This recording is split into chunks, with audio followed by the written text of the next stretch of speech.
2, 1. Welcome to the May 5th City Council meeting. I am Jim Nash. I am the City Council President, and I will be presiding this evening. I would like to open by making everyone aware that this meeting and all participating on Zoom will be audio and video recorded. I now call the City Council to order. City Clerk, oh, Laura's back. Laura, please take the roll. Sure. Councillor Elkins. Here. Councillor Foster. Here. Councillor Gore. I believe I've made her a co-host. Councillor Gore? Here. Okay. Here she is. Councillor Jarrett.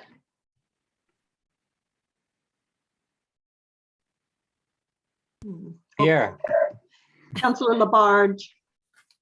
Here. Councillor Maori. Here. Councillor Moulton. Here. Councillor Nash. Here. And Councillor Perry. Okay. I may not have unmuted him. Wait, Councillor Perry? Okay, 1 second. Whoops. There we go. Oh, that's going to do it. Councillor Perry. are you- Okay.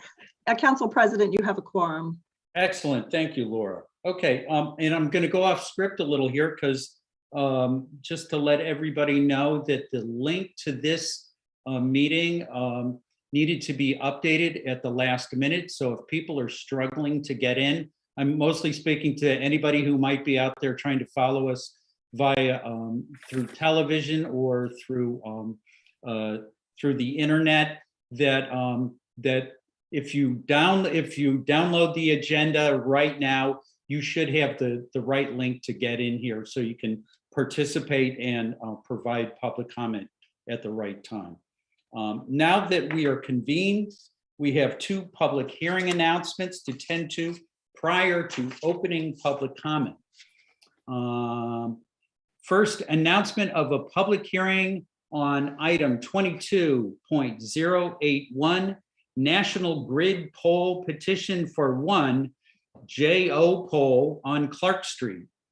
Per Mass General Law, Chapter 166, Section 22, the Northampton City Council will hold a public hearing on Thursday, May 19th at 7 p.m. on National Grid's petition to install 1 JO pole on Clark Street. Instructions for accessing the hearing may be found on the May 19th, 2022 City Council agenda to be posted on the city's website at www.northamptonma.gov. No later than 48 hours prior to the meeting, the City Council will hear all persons who wish to be heard thereon. We have a second announcement. Announcement of public hearing on administrative order by order of the City Council. The Northampton City Council will hold a public hearing by remote participation on Thursday, May 19th, 2022 at 7:15 p.m. What is this on?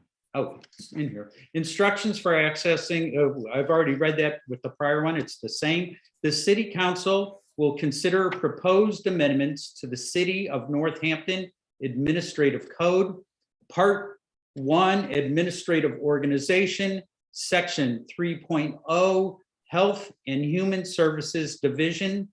The City Council will hear all persons who wish to be heard thereon. The City Council meeting begins at 7 p.m. So those are the announcement of public hearings. And now we will go to public comment. If you wish to make a public comment, please use the raised hand feature. The raised hand feature is in the bottom menu bar under reactions. If you are calling in by phone, you can raise your hand by hitting *9. If you are having trouble raising your hand, you may use the chat feature to send a message to, not me, but Councillor Foster, and we will work to make sure you have your chance to speak. A little note on chat: to ensure equal access and because of the open meeting law, technical problems such as not being able to raise your hand are the only thing that the chat function is used for, and the chat function will only be available during public comment. We cannot accept comment over chat, private chat, or chat only visible on Zoom during a public meeting is antithetical to an open public process, in violation of the council rules for public participation, and violates the spirits and potentially the law of open meeting law. If you want to submit a written public comment, please email it to citycouncil@northamptonma.gov, and it will be sent to all counselors and will be part of the public record. I will unmute each raised hand in the order raised. Before you begin, please state your name and your city or town for the public record. To ensure everyone has an equal opportunity to speak, the council limits comments to 2 minutes. You are in no way obligated to use the full 2 minutes, but if you do, after 2 minutes, I will ask you to please finish your sentence. A 2-minute timer. Do we have the timer, Karen? Yes. A 2-minute timer will appear in the Zoom gallery display to help speakers track their time. According to the council rules, we do not respond during public comment as it is your time to speak. So while your comment should be directed to us, you will understand when we do not respond. Our rules also state that counselors and members of the public shall conduct themselves with civility and respect at all times. Your protected speech is a constitutional right and one that we ask you to wield with consideration and respect for all, and with recognition that the public space that grants you that freedom is shared equally by everyone. Also, according to open meeting law, if someone is disrupting a meeting, they may be removed. You may speak on any topic. It doesn't need to be an item on the agenda. I ask that all but the council turn off your video until called upon. Only the person recognized has the floor, and all comments are to be directed to the council. One last note, this meeting can also be watched on Channel 15 or by streaming on Northampton Open Media's YouTube and other platforms. So, do we have anybody for public comment? I see 2 hands raised. Let's see.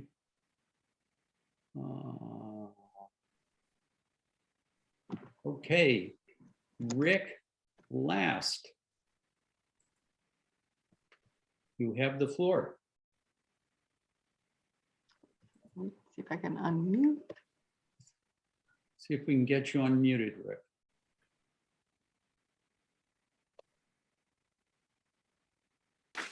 There we go. Yes, I had to answer your question. Okay. Hi, everybody. I'm Rick Last, Ward 6, Florence.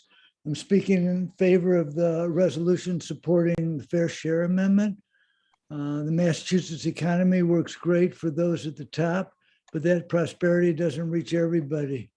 Why is it our economy is so unfair that the income of our top 10% is 9 times greater than the bottom 90%?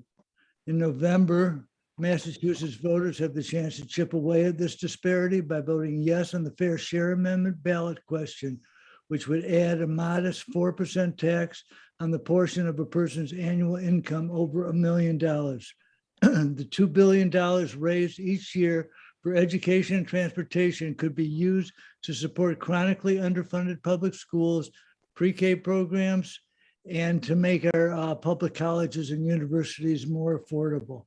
In addition, the monies could be used for our crumbling roads and bridges and build a reliable public transportation that supports a green economy. Restructuring our tax policy will not impact 99% of it. It will only raise taxes on those who make $1 million a year or more, and that translates to about 0.6% of all households. As a teacher, I've witnessed firsthand how the lack of funding impacts student learning. It's imperative that we address such issues such as poor building conditions, lack of resources for teachers, and poverty wages for education support staff. This tax will help the schools and give them the resources they need. Please support this resolution and show our city's support for fairness and equity. And if I just have a few seconds, just to 2 sentences, also adding my voice to the resolution in opposition to Proposition 22 clone ballot initiative. Another attack on workers, creates a sub-minimum wage for app-based workers, denies opportunities for overtime premiums, removes anti-discrimination provisions, and eliminates workers' compensation protection. Please add your voice to oppose this ballot method. We need to protect and It's expand. time, Rick, if you can finish your sentence. That's it. Thank you so much. Appreciate it. Rick, I think you benefited from the timer being down. Okay, Connell. Hello, my name is Connell Heddy in Northampton, Ward 2. So I wanted to get here for the public comment section. I want to thank Councilors Gore and Jarrett, I think, for introducing the resolution against the Prop 22 clone. So I'm a member of the local DSA chapter. We're very concerned. We're working on this ballot initiative and the Fair Share one. We're very concerned about workers' rights in the state. And really, this is about the future of work for all of us. Like Massachusetts has some of the strongest labor laws in the country, and these tech companies are trying to buy their ability to not follow the laws, just like every other employer. And the, like Rick mentioned, it would create a sub-minimum wage. I mean, estimated to be under $5 an hour, remove protections both for drivers and the general public in terms of liability. Like you have to sue the individual drivers and not Uber. And then the civil rights protections for drivers, they need those, especially for the diversity of the workforce.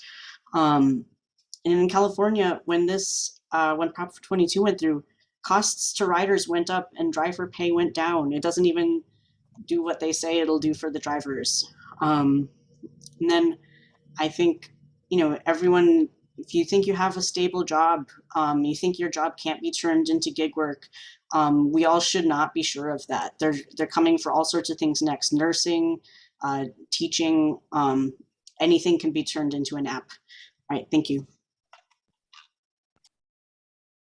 Thank you, Connell. All right, next we have Gwen. Laura, can you see how to unmute Gwen? Sure, 1 second. Let's see. Gwen here?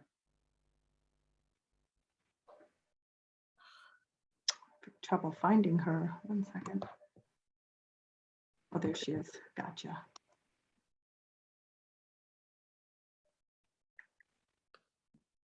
Sorry, Gwen, you should be okay now. Okay, good. Thank you. Hello. Hi. Thank you so much for being here tonight. As usual, I find something to share when I come here. I didn't really have a plan tonight. However, it does happen to be about the Fair Share Amendment. And so I just want to share that I live in public housing in Northampton, and I am a resident in Northampton.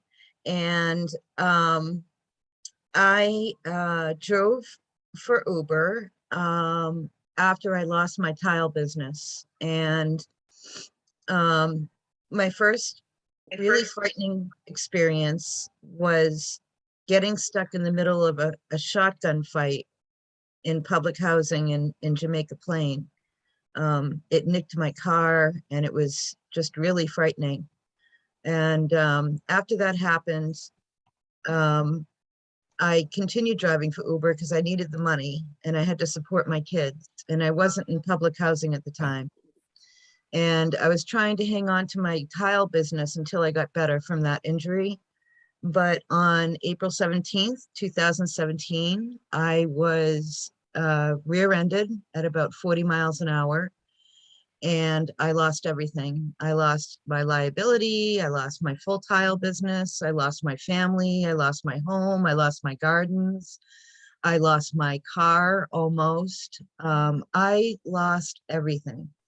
And of course, you see that I have now ended up in Northampton, and that is a direct result of what happens when vulnerable people are desperate, especially in my case, single moms who pick up these gig jobs, not realizing the wear and tear it's going to put on themselves, on their bodies, on their cars, on their families. And so I just wanted to support that and share my experience. Thank you.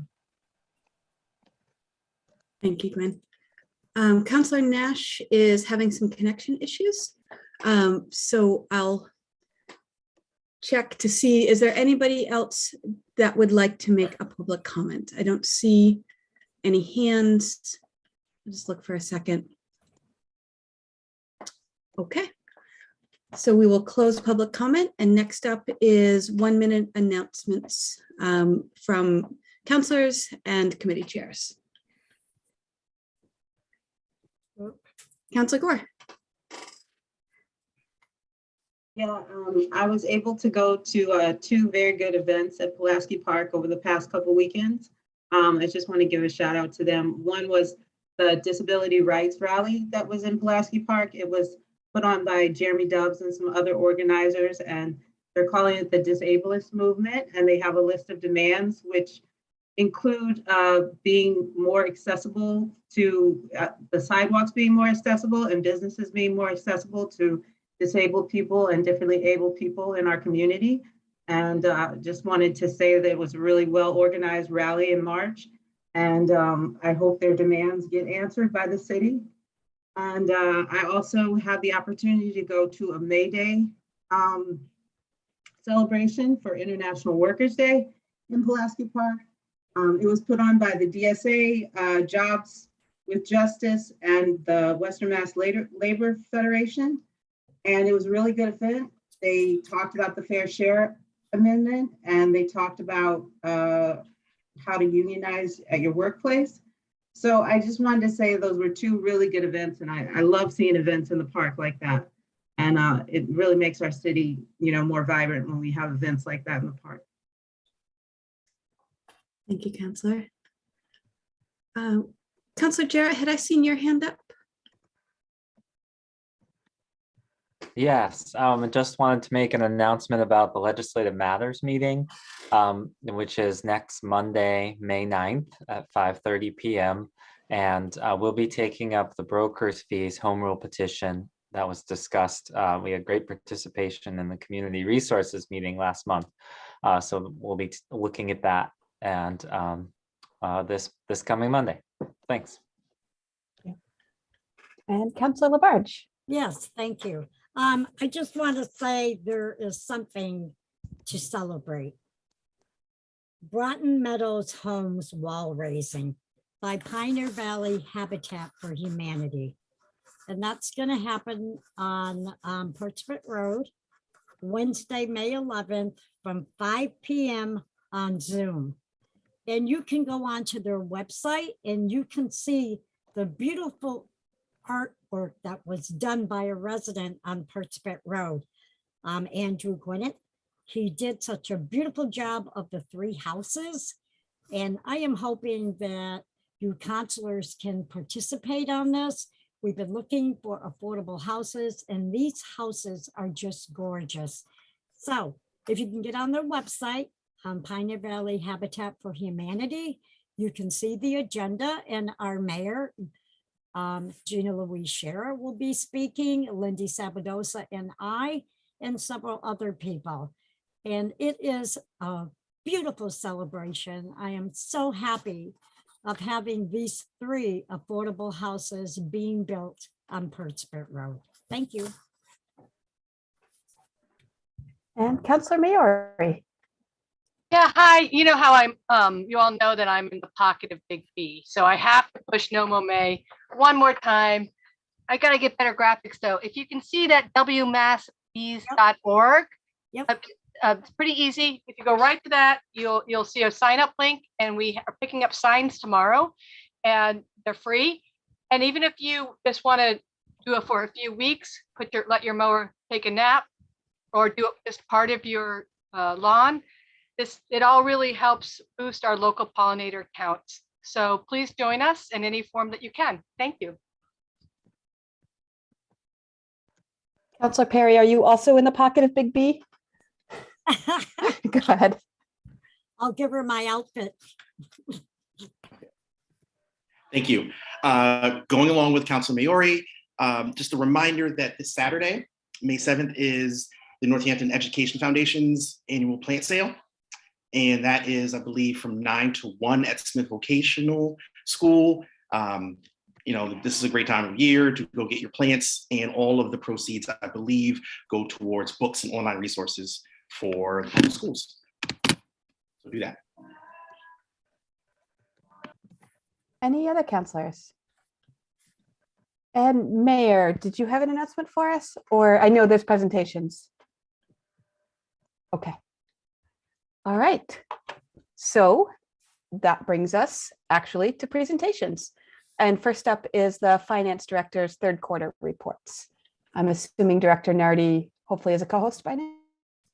Let me make her one quickly, if not. Okay, she's not. There she is. We got it. Yeah. Good evening. Thank you for having me. So just to start, this is the third quarter. So we actually, after the end of March, it's the third quarter. And these reports that you have, I'm starting with the general fund revenues, third quarter for FY 2022, show you the revenue that we've collected as of the end of March 2022. So from July 1st to March 31st, 2022. As I noted, we're 75% through the year. And as I look at the reports, and I hope as you look at the reports, we're kind of looking at two different metrics. One, we're looking at, are we meeting the budget expectations of the year as how we've set the budget? And secondly, how are we doing compared to pre-pandemic years for those line items that were most impacted? So if you look at the first page on that report, this is for the general fund, you'll see that motor vehicle excise looks very good. It's running ahead of the FY22 budget estimates at 2.4 million, and it is in line and slightly above the prior years, actually all three prior years, FY19 through FY 2021. If you think about when you looked at it back in the second quarter, you may have noticed that it was way behind, and that is because the main billing for these for your excise taxes goes out in February, and most of the payments come in March. So that's why you see such a big jump if you look back to the old report. Hotel motel revenue is at 618,000, and it is exceeding the budget estimates and it's improved over last year, but we're still running behind FY20, which was the last, FY20, even that quarter, we were not in the pandemic yet. So we're at about 90%. Or about $70,000 behind that year. Meals revenue is running ahead of the FY22 budget estimates. We collected 521,000. We're at still about 90% of where we were at the third quarter in FY 2020 before the pandemic. Marijuana revenue is coming in on target for the FY22 budget. We're at 914,000 or 79% of the budget.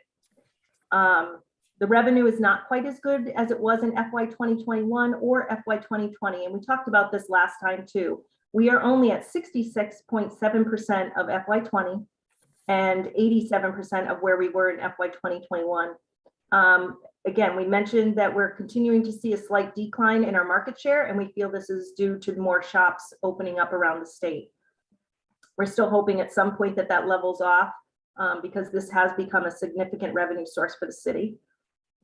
If you look at the lower part of page 1, and we talk about the pilots, that's the payments in lieu of taxes.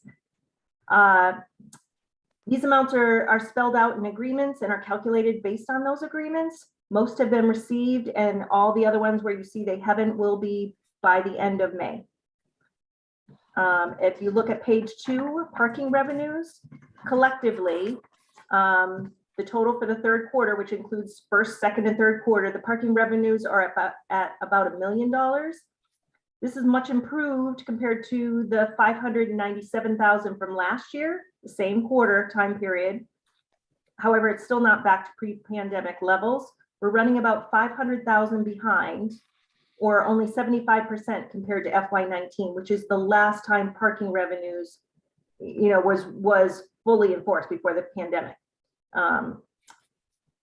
So to note about that, it's rebounding and it's better than last quarter, but we aren't rebounding as quickly as the hotel, motel, and meals. We will probably meet our target for this year, though, the budget we set. Ambulance services continues, as you can see, to be a significant source of revenue. And we have exceeded our budget expectations for this year already. And we have one more quarter to go. Charges for services and licenses, which is the bottom of page 2 and 3. In those groupings, you can see, looking at the last column, that we are running ahead in some lines and behind in others. I want to still note that building inspector permits are running slightly behind our estimates. I mentioned it last time. We're assuming this is because of the supply chain issues, and that there are fewer people to do the work. Getting a tradesperson at this time is just very difficult. They've been very busy. And again, supplies are backlogged. So charges and services overall, we're running slightly behind at 68.4%. And we are running slightly ahead in licenses and permits at 85%. And then if you go to the top of page 4, these are the state aid revenues. Again, I mentioned this, they come in when they come in. These are part of the cherry sheets that we talk about, and they're voted as part of the Massachusetts state budget. So they are on target as expected. And then if you go, again, still on page 4, you can see with parking tickets that we have collected 109% of our estimated budget already this year. However, we are only 81% of what we collected for the same time period in FY19, and only 82% of FY20. So again, this is one of the biggest revenues that have been hit by the pandemic, and it is not coming back as fast as the other ones. So it's something we're keeping an eye on. So for general fund, overall, the budgets are in sync with the budget projections.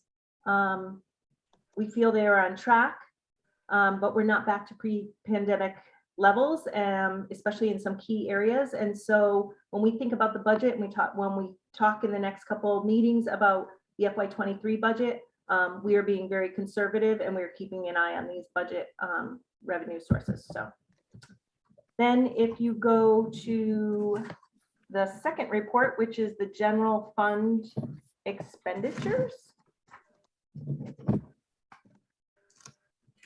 Excuse me, I'll pull that out.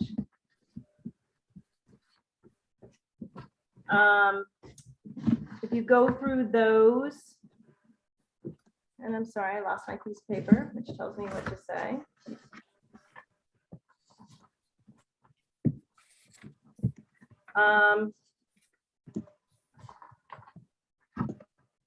The third quarter puts us, again, we're at 75% through the year. So if you look at the report, you'll see that each department with their PS salaries, or PS lines, which are salary lines, and the OM, which is their expense lines. You will see that things look good. They look on track and as expected. I don't see anything out of order. You will notice that, like snow and ice, that is over the budget, and we have a transfer request presented tonight to address that. Again, I'll note, if you look down the side, that not all the expenses happen equally throughout the year. So you're going to see some at 100%, some at 75%, and some below. And that's where we should be at this point, 75% or below.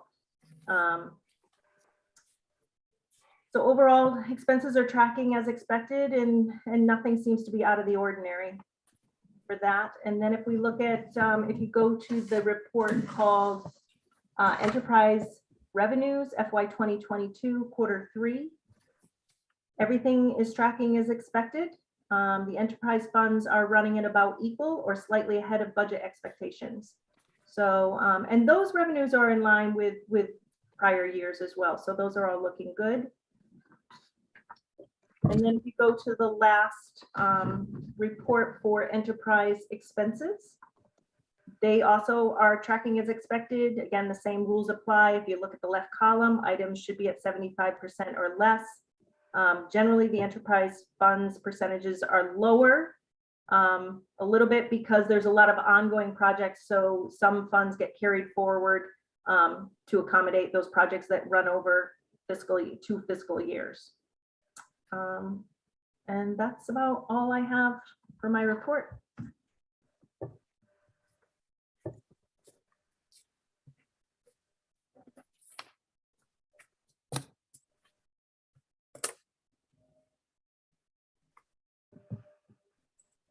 We'll get you, Counselor Nash. I'll unmute you. Oh, there I Okay. go. I'm talking to myself. All right, yeah, counselors, any questions? And thank you, Director Nardi. I said all of these nice things to myself. Oh, So, thank you. counselors, any questions? Yeah, I got my hand up. Oh, Counselor Labarge. Thank you. Nadine, I want to thank you very, very much for your very thorough presentation on the financing. Thank you. Thank you.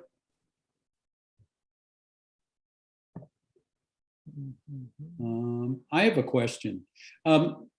Director Nardi, in terms of, parking, meals, hotel, cannabis, that we budgeted things downward over the last year, anticipating, that revenues are going to be down in these areas. Between the peak of, 2 years ago and where we are right now, what is the difference both in terms of percentage or just in overall revenue?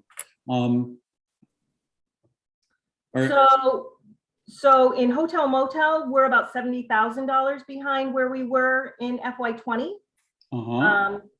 So remember FY20, so the pandemic happened around March 13th. So there was really only 17 days in March where everything kind of closed down. So I still feel like FY20, when I look at those revenues, those were still comparable to FY19. So I'm comparing where we are today to FY20 for up till third quarter anyway. Like I said, we're at like 90% of that.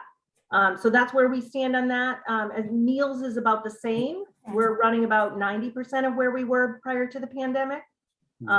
Parking is where we got hit the hardest. And it appears, I can make a lot of assumptions. There's a lot of people who seem to be coming back to town to dine and to visit and to, to shop. But I think there might be, I'm guessing that the people that aren't returning are the people who aren't returning to work. Either a lot of corporate companies are having their employees stay home because we're not seeing parking come back to the same degree. We seem to be in the, around the 80%, 70 to 80% for parking. So that's what we got to keep an eye on. Because it's just not coming back the same as we've seen the other ones. And marijuana, the marijuana revenue, again, that 3% tax, I don't even think that has anything to do with it. We really think that is more because as more shops open around the state, we are losing our market share. So where we were seeing, because we were the first, we had that opportunity to, Northampton had that opportunity to gain that much revenue for this. But now there are more shops opening up. So that's going to even out. The market's going to correct itself now. Thank you. Counselors, Counselor Jarrett. Thank you. Thanks, Director Nardi. You answered almost all the questions that I had come up with. The question about the community care department's listing, it was I think listed at, we've spent 0.1%, but I think Director Donovan was hired before April 1st, so I was just curious about that. So yes, and I don't know if the mayor wants to speak to this, but the city did get an earmark from the state of $150,000 to support the Department of Community Care, and that money came in, I think right after the beginning of the calendar year, and we need to spend that money prior to June 30th. So we moved all expenses for that department into that grant. So that's why you see no money spent, but we are spending it. Okay, great, thanks. And where will we see a report of that at any point, or if any, I guess that's a more general question, right? When there's earmarks and other revenue such as that, is that something that we get to see a report of, or is outside of our jurisdiction? I don't know if the mayor, so I'm just not familiar enough, Councilor Jarrett, to answer that. I don't know if there's a report on grants and such at some point. I'll let the mayor speak to that. Yeah. Well, this is my first earmark, so I don't know the answer to that question. We can get an answer for you, but having been a counselor for 8 years, I don't recall getting a report on grants. We have all sorts of grants, all in various departments. And correct me if I'm wrong, other counselors, but I don't recall like a report on grants, but we can get you an answer on that. I don't know if there's something special about earmarks, but it's my first time, so I'll find out. Okay, thanks. Sure.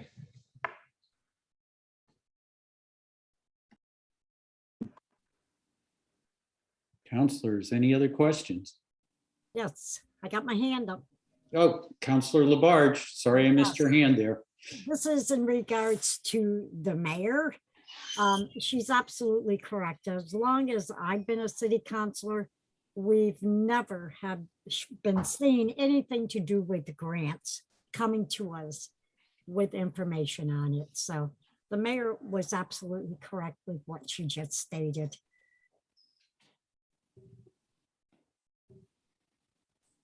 Counselor Maori.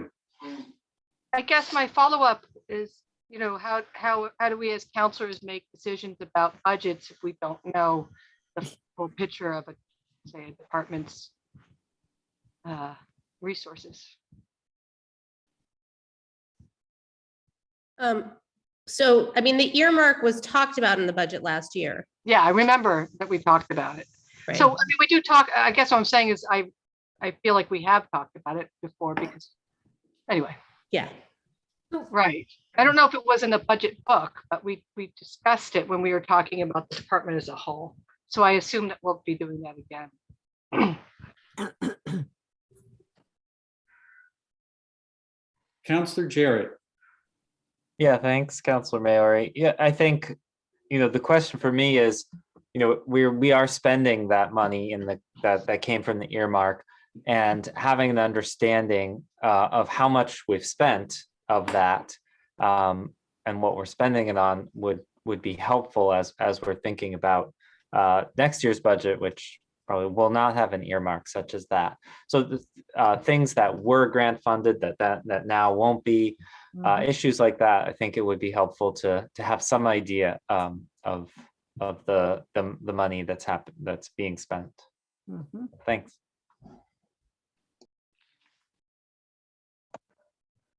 Okay, counselors, any other questions?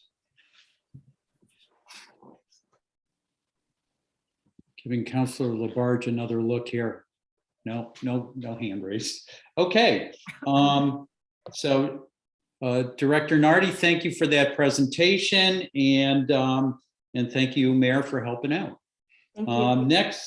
Next up is we are going to skip. I'm going to move the consent agenda to the last thing that we do for the night, so that I think most of it things on the consent agenda are pretty straightforward, and we have a lot of information to grapple with here. So next up, we're going to go to financial orders in first reading. And let's skip all of that consent agenda. And we have item 22.095 in order to appropriate CPA funds for Shepherd Barn Historic Preservation Project.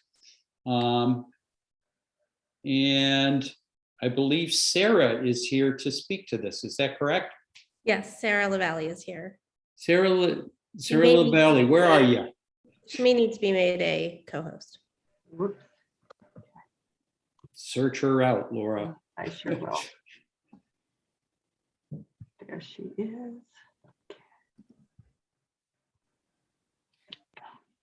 There we go. Right. You got to be much quicker than expected. Sorry. Well, yeah, you saw that consent agenda, so you thought you could Yeah. have dinner or something. So, well, you know what, while I you're heard my getting name. yourself settled, I'm just gonna read this. Whereas Historic Northampton Inc. submitted a CPA application for Community Preservation Act funding for preservation and reconstruction of the 1805 Shepherd Barn in preparation for its reopening to the public and use as an exhibit and performance space. Whereas all work will be consistent with the Secretary of the Interior standards for the treatment of historic properties. Whereas CPA funds will be used to help secure an important historic resource that is valued by the community and the region, on which the city holds a permanent preservation restriction and will expand Historic Northampton's public programming opportunities. Whereas on April 12th, 2022, the Northampton Community Preservation Committee voted unanimously to recommend that $173,000 in Community Preservation Act funds be used to support this project. Now, therefore, be it ordered. I read these because this is good stuff, you know, that $173,000 be appropriated from the Community Preservation Act Fund to Historic Northampton for the Shepherd Barn Preservation Project, and that the grantee meets the conditions approved by the Community Preservation Committee, the mayor, and the city council. I'll leave the specifics off. So, all right, Sarah, you have time to get to your desk now? Yeah, absolutely. Of course, now my laptop has decided to update Zoom, so I'm on a phone, but that's okay. Oh, yours is mine. That's what mine did. I am Sarah. So I'm Sarah LaValle, and I'm staff to the Community Preservation Committee and also a Conservation and Preservation planner in the Office of Planning and Sustainability. And since this is the first big funding recommendation for new members of the council, I can start with an overview of the CPA if that would be the council's pleasure and if that would be helpful. Sure. All right. So the Community Preservation Act allows communities to create a local community preservation fund, and that's through a surcharge of up to 3% of the real estate tax levy on real property. And the act also creates a state matching fund. CPA funds may be used for the acquisition and preservation of open space, for preservation and restoration of historic buildings and artifacts, for the creation, preservation, and support of community housing, as well as for acquisition, creation, preservation, and rehabilitation of land for recreational use. And these are separate from the city operating budget and can't supplant other funds. In each fiscal year, at least 10% of the revenues in the Community Preservation Fund need to be spent or set aside for open space, which includes recreational uses, 10% for historic preservation, and 10% for community housing. And the rest can be spent on any eligible funding area and up to 5% spent on administration. Recommendations for CPA funding allocations are made by the CPC, and City Council then makes final approvals, which is what you're being requested to do tonight. The Northampton CPC consists of 9 members. This includes 1 representative each from the Conservation Commission, Historical Commission, Housing Authority, Planning Board, Parks and Recreation, as well as 2 appointed members and 2 representatives elected in a citywide election. Since the CPA was passed in 2005, the CPC and Council have completed 155 project recommendations.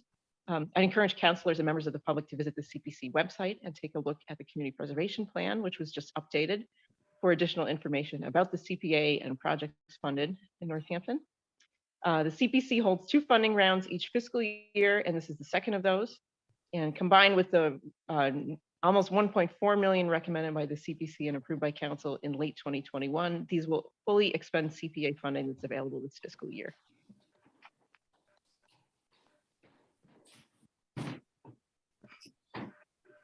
I was going to hit more lighting and you finished. All right.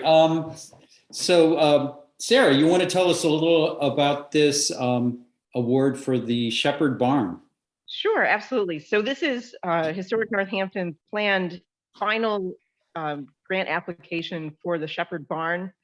The Historic Northampton has been funded several times in the past for the good work that they do.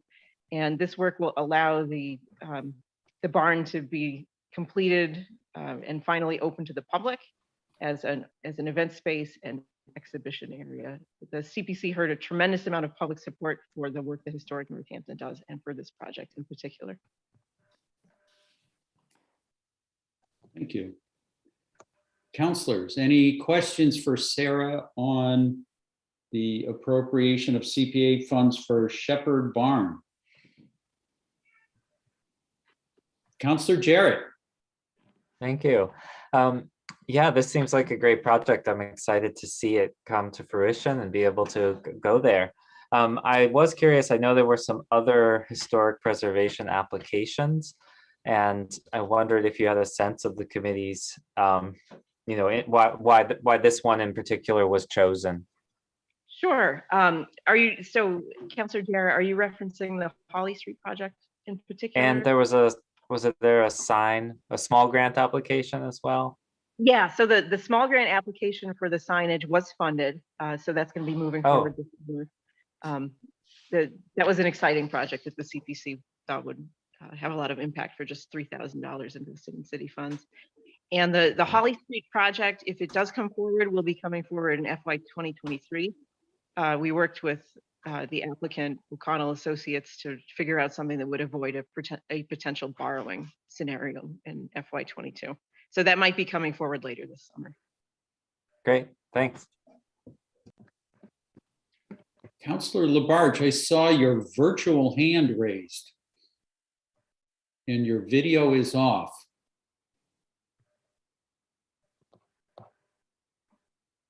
There she, Counselor, did you have a question?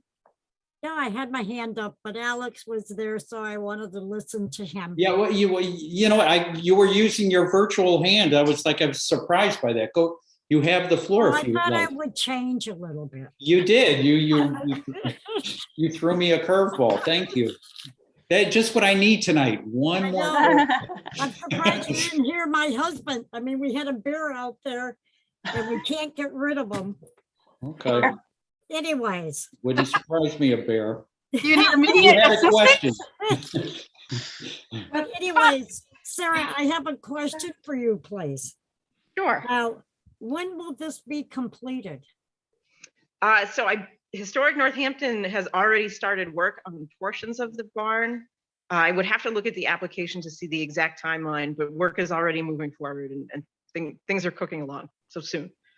All right, because I know you said that the public was going to be invited and everything, so I was just wondering on an update on that, when you thought it would be completed.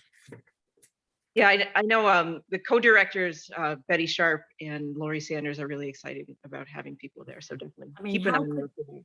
How could we, Sarah, ever say no to something like this? You're talking about valuable historical pieces here about our city of Northampton. So I know where I'm going to support this.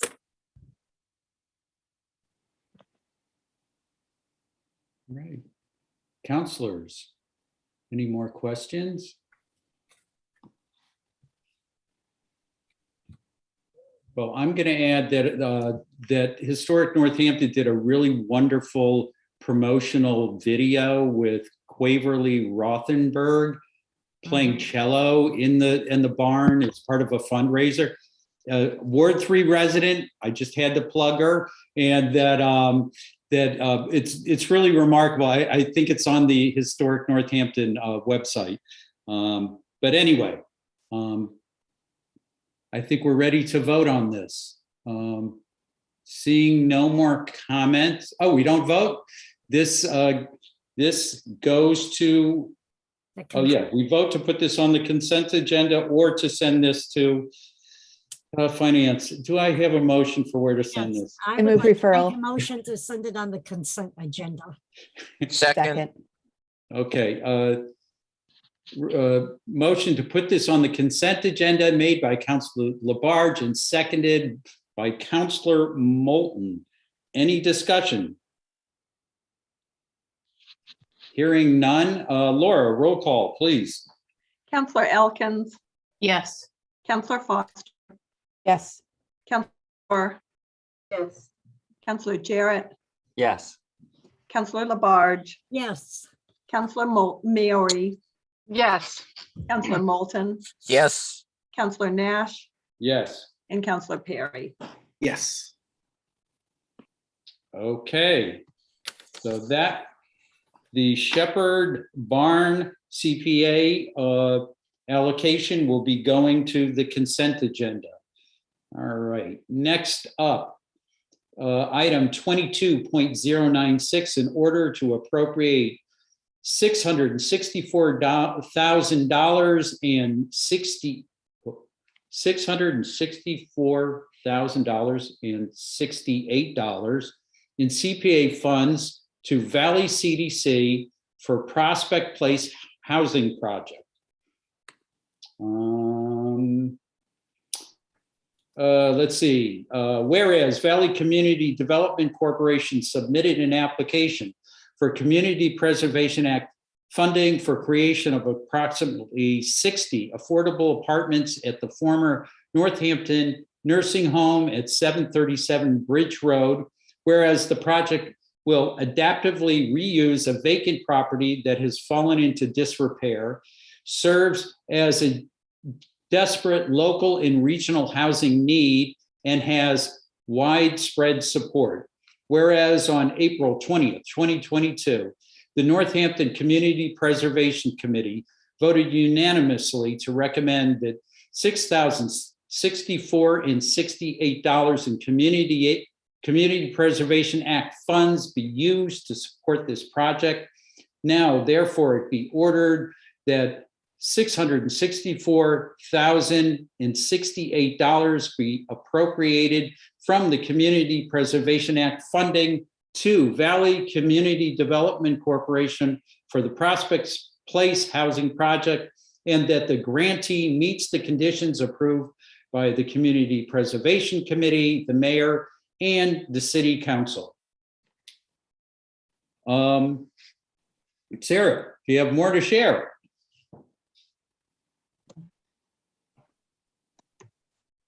Did we lose her? Oh, she's here. She looks like she's clicking.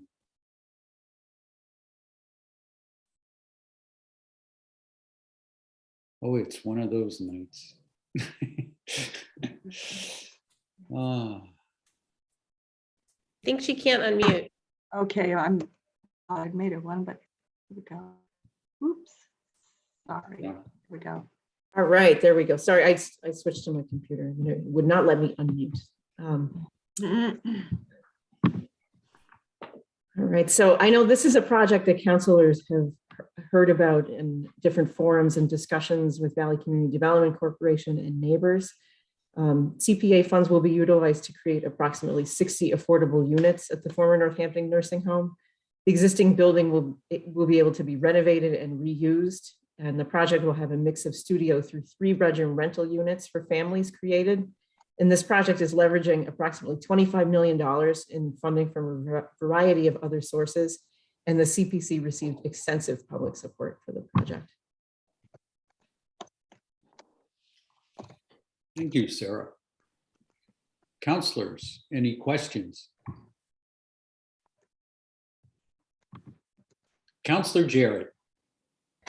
Yeah, I really appreciated the question and answer section in the application. I felt like that gave me a real update on what was going on as the CPC was considering this. And as I've said before, I'm in support of this. It'll be a wonderful addition to our affordable housing stock. And the part about, that the applicant is not responsible for correcting current traffic deficiencies. I certainly understand that. And I would certainly hope that we would prioritize this area for traffic calming and transit and pedestrian and bicycle access. And I imagine that that's going to take state funding and other more than we could really put in there. So I just wanted to encourage the mayor and other folks who are working with Valley CDC on this project to look for those opportunities.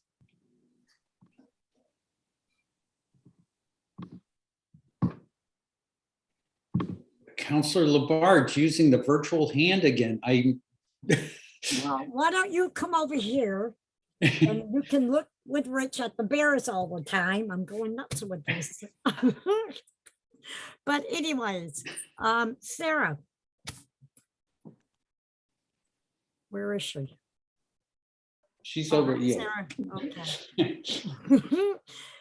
Sarah, I am very happy that this is happening. I mean, that building, which was a nursing home anyways, and I remember when I went up on the second floor because they had disabled children up there from Belchertown State School at that time. And then hearing from residents there about once that building just was, nobody was buying it, it was being left there, there was problems going on there. And I know a neighbor across the street had difficulties with water problems there and problems with the city with what was going on with all the flooding on his property. So I am so happy finally that it's just not sitting there and it's going to one of the greatest causes in our city, which we all are trying to help many people in the city to have a home, an affordable apartment. And it's in dire need. There's no question about it. And I have to agree with what I just heard from Councilor Jarrett about the traffic calming. That area has been a big problem for quite a while. And I would have a lot of concerns about that. I have a lot of friends in Ward 1. We've been talking about that issue.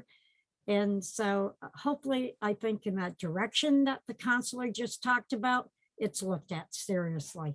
Thank you. Thank you, Councillor Labarge. Anybody else? Councillor Gore. I just want to say I agree with what both Councillor Jarrett and Councillor Labarge said. I think it's a great project for affordable housing. I think we need more affordable housing in the city. But again, you know, the traffic calming is going to be an issue there because I mean, possibly there could be, I don't know what kind of funding there could be for traffic calming measures, but I know that it can be expensive to do those kinds of things. But it's definitely something that I think needs to be looked into. But I'm glad that this project is going forward and I support it 100%.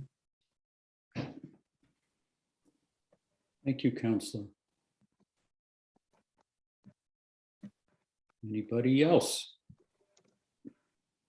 All right, well, I'm going to add that that first of all, Valley CDC, in terms of the work that they do and the projects that they put together, both the lumber yard and the in Sargent House down in my ward, they're both tremendous projects. And they bring in wonderful neighbors. It's really been great. The other thing is I want to also, I'm on board with what my colleagues on council are saying, that there's a lot of potential for walkability and for traffic calming right here.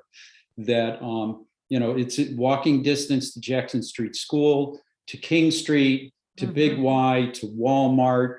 That there's the basic necessities that people need all within walking distance, and that the last thing I want to say about it is that when you do walkability and traffic calming, it's not just going to be for the folks at this particular housing site. It's going to be for everybody who lives in and around that neighborhood.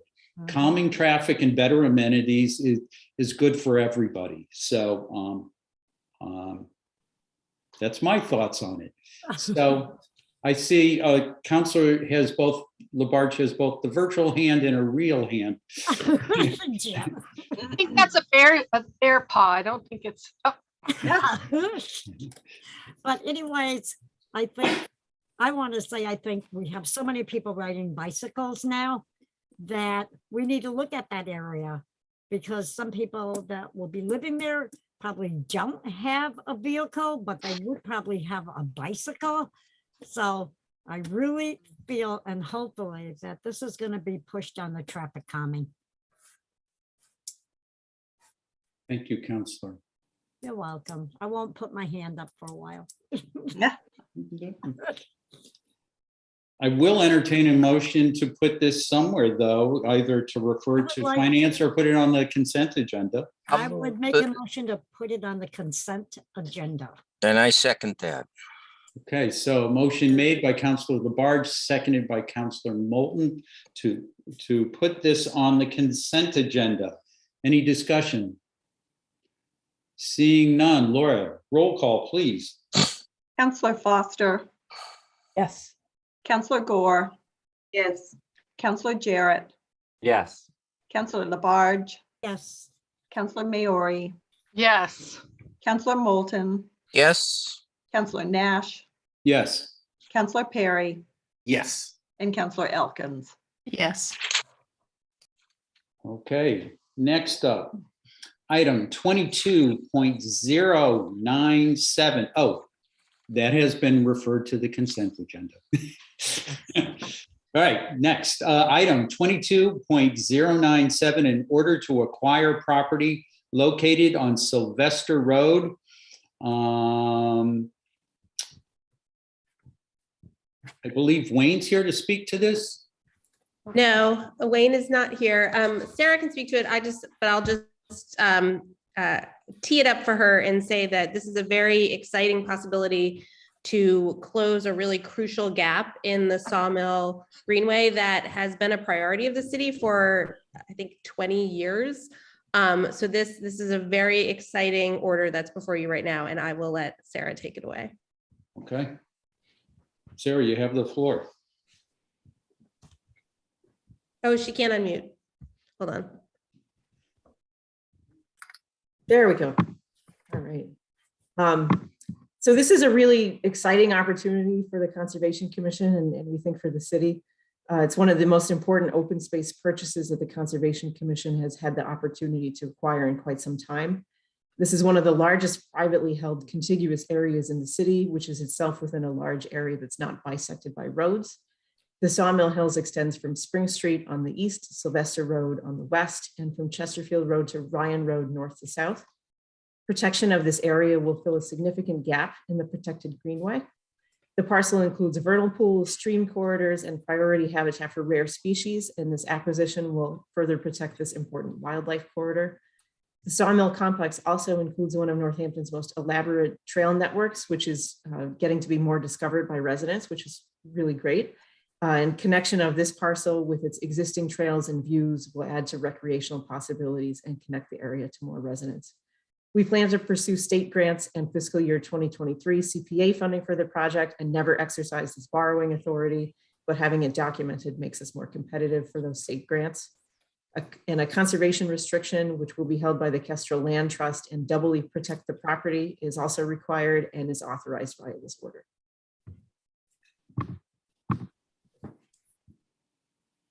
Thank you, Sarah. I just want to add from the order here, the city has an option to purchase 229 acres to add to the adjacent Sawmill Hills. Sawmill Hills, it's missing the mills, Greenway as the Russell Pomeroy Trail and valued at $260,000. So this is a substantial purchase. Yes. Substantial sum, but as well as a lot of property. Councilors, any questions? Councilor Jarrett. Thanks. Yeah, this is super exciting. I love the Sawmill Hills, and I'm sure I've been on through this area already, and I'm glad that it'll hopefully become an official part. So I see that before we're authorizing $690,000 is appropriated, but it says the appraised value is 260. So could you explain that difference? Let me pull up the order. So we've come to an agreement with the property owner for the price that's mentioned.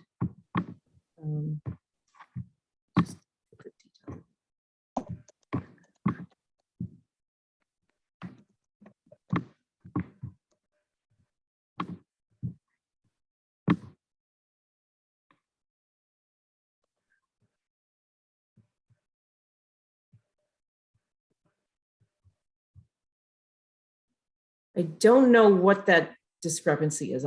Wayne drafted the order and I'll have to check with him about that. I'm not sure if he's referencing the trail or whether that's a typo. Oh, yeah. But we know that the appraised value of it is at 260,000.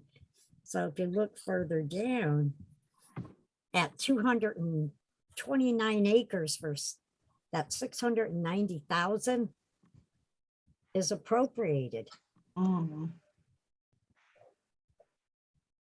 And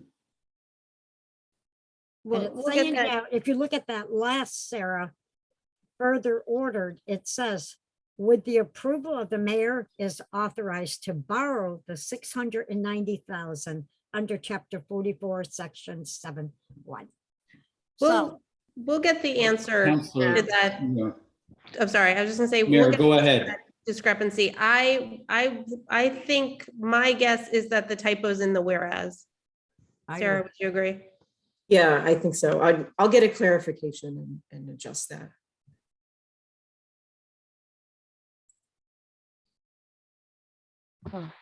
Okay, so, well, we can send this to finance or we can send it to the consent agenda. But we don't know what the number is. I mean, we can certainly send an email to the council between now and the next meeting. Yeah, the amount that's being requested is correct. It would be the whereas that needs either the clarification or the correction. Right. So for clarification, the number that's being requested is how much? 690. 690, okay. Yes.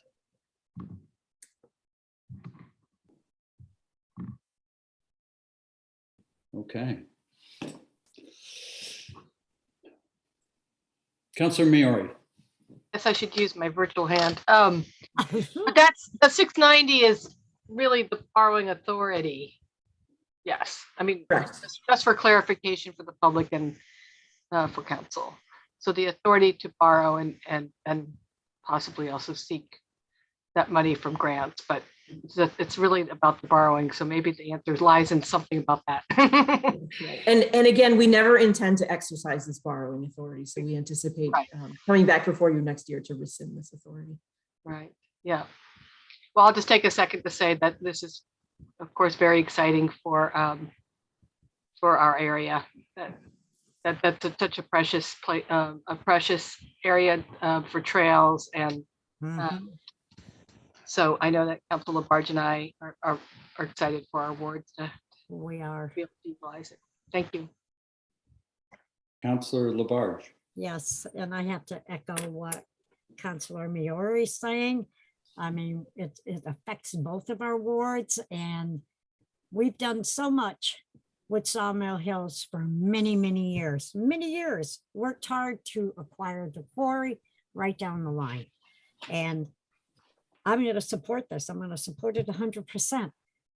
I would rather have it being conservation land, having the trails, which people really enjoy using our trails, connecting into Ward 7. And now I'm looking at hopefully of connecting more trails in Ward 6 for people who We don't have sidewalks and that, and want to get over to Florence Road. It's going to happen eventually. And this is great. And I know for a fact that both Councilor Maori and I will enjoy our residents getting together on these trails, hopefully whenever they start on them. It's a great piece of property, absolutely beautiful. The wildlife out there is unbelievable. And as you saw tonight, we have our visitors coming, oh, I don't know how many times a day with the bears and squirrels and whatever. But this bear here apparently likes our property for some reason, and my neighbors, and my husband goes out and blows the horn and he takes off.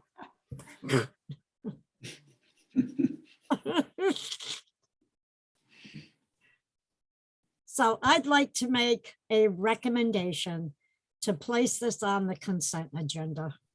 The mayor is apparently going to get some information, but I think Sarah has covered that. And if you look at the language, it does say that.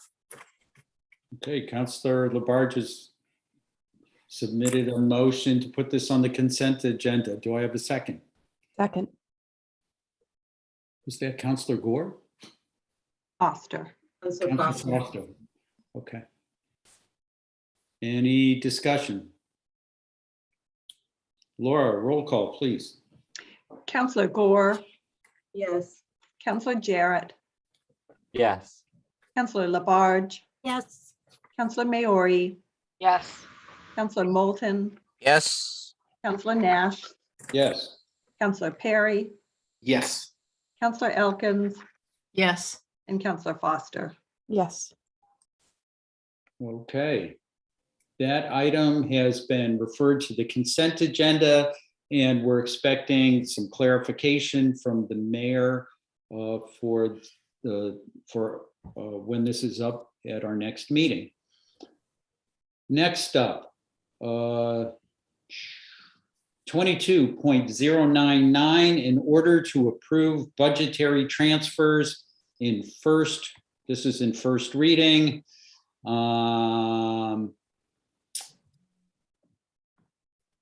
I think that I don't need to go through this. We can probably put this on the screen, and I expect that Director Nardi can explain what we're up to here. Yes, good evening again. Welcome. So this is our first budgetary transfer of the year. We are moving funds in the city clerk's office. There was an overage in the ballot printing processing line. And we are moving funds from the city clerk election workers. There's extra money in there. We're moving money from there to cover that. I'm not sure if City Clerk Powers is here to talk about that. Nope. Okay. So I believe there was extra equipment and ballots that needed to be bought over the last year, and therefore that was the overage. So it has to do with the elections that we had earlier in the year, in the fall. The next two rows, excuse me, DPW, snow and ice, and these, as you saw on the report that we went through tonight, we are over usually most every year. Well, let me back up. So these are the only lines that legally we are able to really go into deficit and not have to deal with right away. Because every community is like this. We don't know what our seasons are going to be like, what winter is going to be like. So that's a very difficult line to budget. So legally, by law, we are able to put both of those lines into deficit. So those two lines, as you can see, one is over, and we are moving funds from the DPW. I think it's the DPW PS line. Yep, their salary line. We're moving to cover the snow and ice salary line. And then the next two rows, you can see we're $50,000 over. And that's the OM line, the expense line. That's the materials line, salt, and the supplies that we need. And we are using, again, an overage in DPW, forestry, parks and cemetery to cover that $50,000. And then the last two rows, we are moving $250,000 from the solid waste cell closure to the landfill closure fund, the trust fund.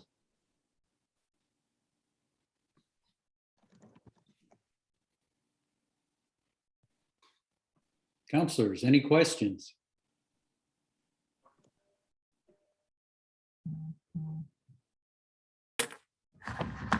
Seems pretty straightforward to me. Me too. I will entertain a motion to refer this to finance or to the consent agenda. I'll move to, oh, Counselor Jarrett made the first move here. okay, I'll move to move this to the consent agenda. Second.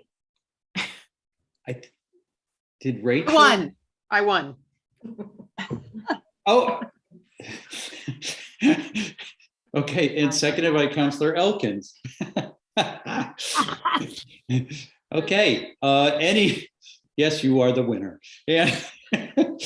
Any discussion on referral to the consent agenda? Seeing none. Laura, roll call. Counselor Jarrett, Yes. Counselor Labarge, Yes. Counselor Maori, Yes. Counselor Moulton, Yes. Counselor Nash, Yes. Counselor Perry, Yes. Counselor Elkins, Yes. Counselor Foster, Yes. and Counselor Gore. Yes. Thank you. Okay, that has been moved to the consent agenda to be voted on next time.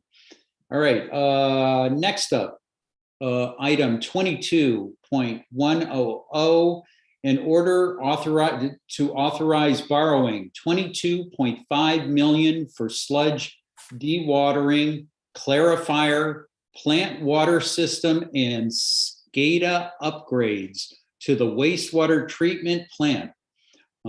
This is in first reading. Whereas in 2016, the City Council finalized its comprehensive wastewater management plan, which is an evaluation of the existing conditions and future needs for its wastewater collection system and wastewater treatment plant. That includes a capital improvement plan to prioritize its most critical needs. And whereas the Massachusetts Clean Water Trust is a state agency that improves water quality and infrastructure throughout the Commonwealth by providing low interest loans to municipalities, and the city applied for and received approval for inclusion on the 2022 intended use plan, which details the project's borrowers and amounts to be financed through the Clean Water State Revolving Fund Loan Program. And whereas the city is required to comply with the provisions of multiple federal, state, and water pollution statutes enforced by the United States Environmental Protection Agency and the Massachusetts Department of Environmental Protection, including but not limited to 33 USC Section 1251 at Mass General Law, Chapter 21, Sections 26 through 53, the surface water discharge permit regulations at 3, or you know what? There's a lot of regulations here. Yeah. And that, and I think it's maybe time to, now therefore it be ordered that $22,500,000 is appropriated for the purpose of financing the construction of sludge dewatering, clarifier, plant water system, and SCADA upgrades to the city's wastewater treatment plant, including all costs incidental and related thereto, and without limitation, all costs thereof as defined in section 1. Oh, we're doing this again. Donna? Help me out here. So Director LaScalia is here. I just, before I let her take it away on the sledge, I just want to say this won't be a surprise for any of the council, as Director LaScalia talked about this project on the DPW tour. We even got to see some sludge. She's also talked about it many other times as she's tried to prepare us for these necessary improvements to the wastewater treatment plant to keep in compliance with federal and state statutes. And you also approved funding for the design of this phase in the capital improvement program. But both the word sludge and $22.5 million can't help but be surprising no matter how much one is prepared for it. So I'm happy to have Director LaStalia talk to you about this. Okay, thank you, Mayor. I appreciate it. So good evening, councilors. I appreciate the opportunity to talk about this project, which is actually quite critical to our ongoing efforts to do some very significant upgrades to the wastewater treatment plant. So as you saw when we walked through the wastewater plant, we are nearing completion of the first phase of our upgrades, which is a roughly $10 million project, and that focused primarily on our electrical distribution and some process upgrades. So that was also SRF funded. What we do is we have to, the timing on this is that we have to come before you to ask you to authorize us to borrow through the SRF program. And we don't know what the bid price is going to be when we ask you to authorize us to borrow the money. But we will have a signed, based on our schedule, we have to have a signed construction project, construction contract in place by June 30th of next year. So what this order is it's authorizing us to go out to bid and to use SRF funding to cover the cost of this next phase of upgrades. So, our project estimate is very difficult at this time because we're operating in a hyperinflationary economic circumstances. So the $22.5 million is not a hard number. It is our best guess of construction costs plus a reasonable contingency. But it does not obligate us to borrow the full cost of, it does not obligate us to borrow the full $22.5 million. We are hoping for a project of between 18 and $20 million, but we do need to have some flexibility depending on how the bid prices come in. So just a few words about what this project is going to accomplish for us. One of the biggest expenses that we have in the operating budget at the wastewater treatment plant is how we handle sludge, which we currently, we pay about $500,000 a year, and we truck sludge to an incineration plant down in Connecticut. And we have rather sophisticated but quite aged equipment that allows us to process these solids. The key to processing solids in an efficient way is dewatering process. So what we'll be focused on with this phase of the upgrades is, dewatering the solids in a way that we are not generating the tonnage that we currently are. And we're also not experiencing the downtime that we currently experience. We have a lot of mechanical difficulties with our old equipment, and this is obviously one of the most important things that we do in the city. So that's really the focus of the next phase of the upgrades, as well as improvements to the building where our sludge equipment is housed. And that building is definitely in need of some repairs, structurally speaking. So the clarifier units, just to sort of run through, what's in the order. Those are the large circular holding tanks that when we walked through the plant that we saw there. There's actually 6 of them. And so the mechanisms that actually rotate on the surface of the water need improvement. And again, we're dealing with equipment that's, at this point, installed in the 70s and the 80s. So it has definitely reached the end of its service life. So those are kind of the big ticket items that we're looking at improving with this next round of funding. So the interest rate at this point looks to be 1.5%. These numbers still do need to be finalized with the trust, but there is some level of loan forgiveness. So the overall bid price, when it comes in, we will be forgiven at least 3.3%, as we were on the last project during phase 1.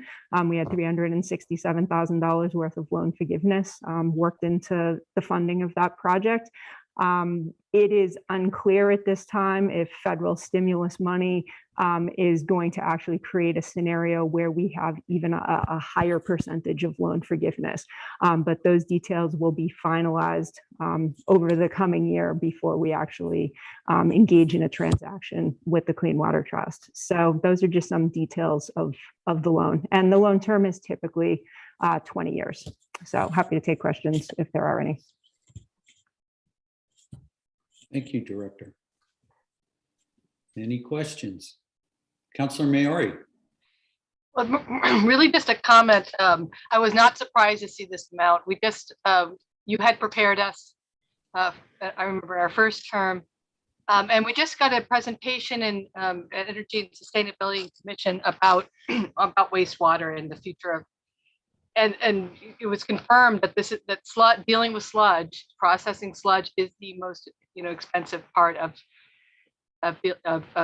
dealing with the wastewater wastewater treatment plant. I mean, my only pang and actually, 20 years I see that is that I think that there's going to be some exciting technology coming our way, and maybe 20 years is a good amount. And in terms of these biogas that are being used and that use that actively process sludge on site, and those can actually be used and centralized, and so you don't need the incinerator and all that. But I think we have to act on this now, and this, so I don't think this is unreasonable. But I always have a pang with these kinds of investments because I wish we were there. I wish we were at a place where we had those those options. We don't right now. We don't, and it'll be exciting when we do. And in fact, the possibilities when we do, it is possible we could make some money back if we become a centralized source of this kind of processing. So anyway, I'm thinking a lot about wastewater. I even know like how much water you need in the sludge, because if you don't have enough water, the incinerator burns too hot. And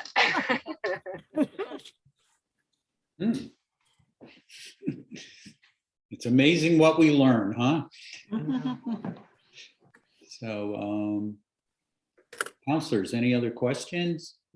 Yeah, Councilor Labarge. thank you. Donna, question. We're looking at the equipment on the large holding tanks. And that equipment is way back in the 70s and 80s. I mean, the last appreciable upgrades at the plant, Counselor, were installed around the time that secondary treatment was put into effect. So, there was a significant level of effort at the wastewater plant in the late 70s and early 80s. And then over time, there were sort of basic maintenance items, but really until this level of effort, that we started in 2017 got going, the city's wastewater plant, unlike its drinking water infrastructure, had just not seen any big efforts. I mean, there were certainly some projects over the years. I think there were some upgrades that were done in the early to mid 90s. But, I mean, as with any mechanical item, there is definitely a finite life expectancy. So I think we're looking at equipment that is decades old at this point. Donna, how much do we make? Do we make any money when we take our sludge and bring it to Connecticut? Oh no, that's an expense. Are we losing money or what with that? That's an expense. That's actually the largest, other than electricity, that is the largest expense. Sludge process is the largest expense that we have in our OM budget for the wastewater treatment plant. So this is definitely not a moneymaker for us. Okay, that's what I want people to hear. That it's costing us money to do this. How much, Donna, a year would you say? So I budget about $500,000 a year to dispose of sludge. This project is definitely going to create a scenario where we're moving through that process more efficiently and we're dewatering more efficiently. And I would expect some level of savings associated with that. Okay, so this interest rate is at 1.5%. Do we have another loan with this company that we're going through? So this is the Massachusetts Clean Water Trust. And this is, so right now, the project that is nearly complete, we're working with the trust, and we have a 1.5% interest rate, and we have a roughly $10 million loan with them with a 20-year term on it. Okay. So when we go to bid, and sign a contract next June for these upgrades for up to $22.5 million in value, we will work with a trust again. At this point, we believe the interest rate to be 1.5%, and it will be another 20-year term with them. So we will have overlapping loans that will total potentially in excess of $30 million, which is significant debt service within the enterprise. And just for a little bit of perspective, it is slightly more than the construction of the water treatment plant in 2006. So the city's water enterprise did take on significant debt service to fund the construction of that in the mid $20 million range. So this is sort of a consistent debt to what we're currently carrying in the water enterprise. Thank you, Donna, for coming out and explaining very, very thoroughly why we need to have this money and the importance of it. And I want to thank you for that, because I know for a fact that I know residents get on and they listen, they watch our videos and that. And I think you've really clarified about the interest rate, the loan that we're looking at, another loan that we have at $10,000 right now, but the need, that's what they're going to hear about, okay, is the need. So thank you for that presentation. Thank you, Councilor. Hey, anybody else? Councilor Gore.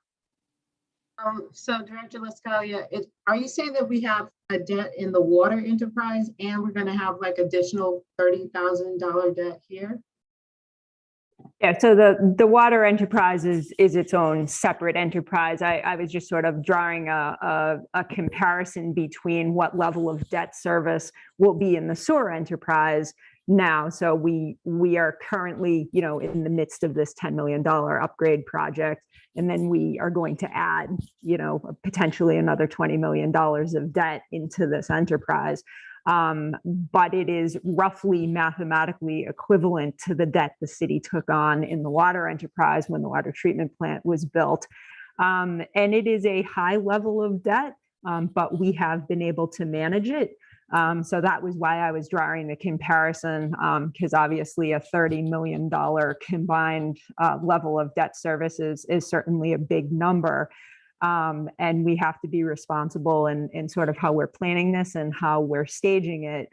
And so based on my experience in managing the water enterprise with a high level of debt, this certainly is doable.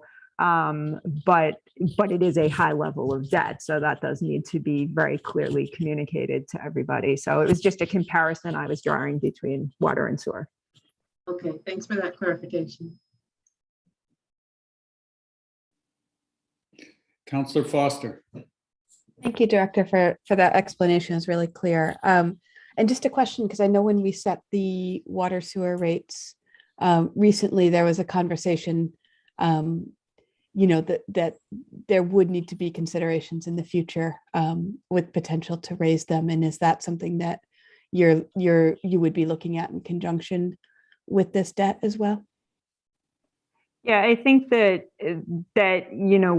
we are holding on water and sewer rates at this time, and they remain unchanged. We have engaged the engineering firm Ty & Bond to do a review of all of our consumption, which was, of course, sort of interrupted by COVID, if you will, and redistributed in unusual ways. And we definitely did take, some level of revenue hit when things were closed down during the pandemic. But what we have asked High and Bond to do is to review our consumption data and to review our rate structure, and then to examine the scenario of Coca-Cola's likely exit, because of course they are a full third of the usage on both the water and sewer side. So what we want to be careful of when we look at rates is when you have sort of a consumption-based fee model, and you lose a huge commercial customer who is representing a third of your usage, you want to be very, very careful how the rates are modeled, so that you don't have undesirable consequences of a rate structure. And that's why we have engaged professional rate modelers who actually do this all over the state.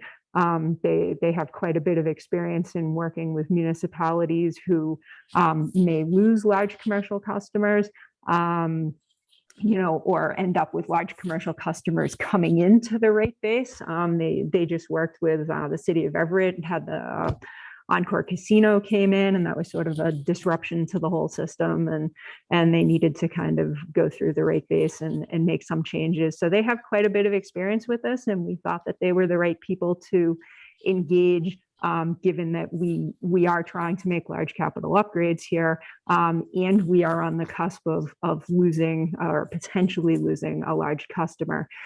So what we expect is that their effort will sort of be ongoing for the next several months, and then there will be recommendations that they make about how we can best move forward with our rate structure so that it's fair and that it can fund the upgrades that need to be funded.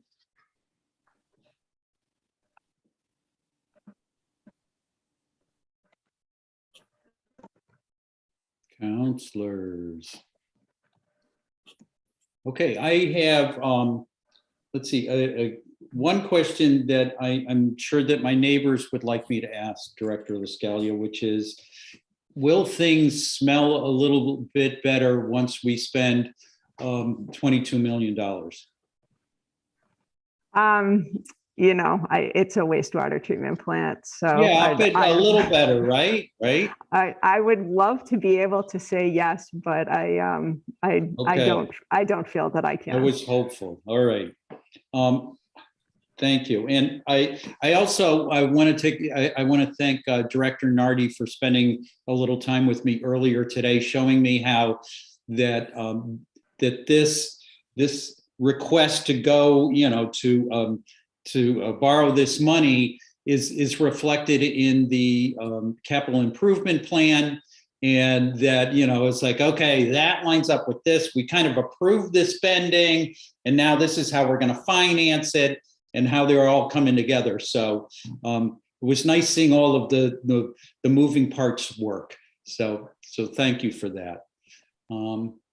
So counselors, we can send this to the consent agenda, or we can send it to finance. Motion is send it to the consent agenda. Motion made by Counselor Gore, seconded by? Second.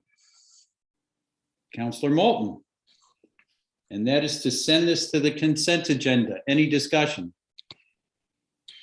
Seeing none, Laura, roll call, please. Counselor Labarge. Yes. Counselor Maori. Yes. Counselor Moulton. Yes. Counselor Nash. Yes. Counselor Perry. Yes. Counselor Elkins. Yes. Counselor Foster. Yes. Counselor Gore. Yes. And Counselor Jarrett. Yes. Okay, that has been sent. The 22.5 million in borrowing for the sludge dewatering and all of the other stuff has been sent to the consent agenda. And I am going to recommend that we take a 10-minute recess. Thank you. As all of the folks who've been in finance, we've been going since 6. So let's convene back at 8:55. Thank you. Thank you.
Now we're on to financial orders in second reading. Do we have enough folks here?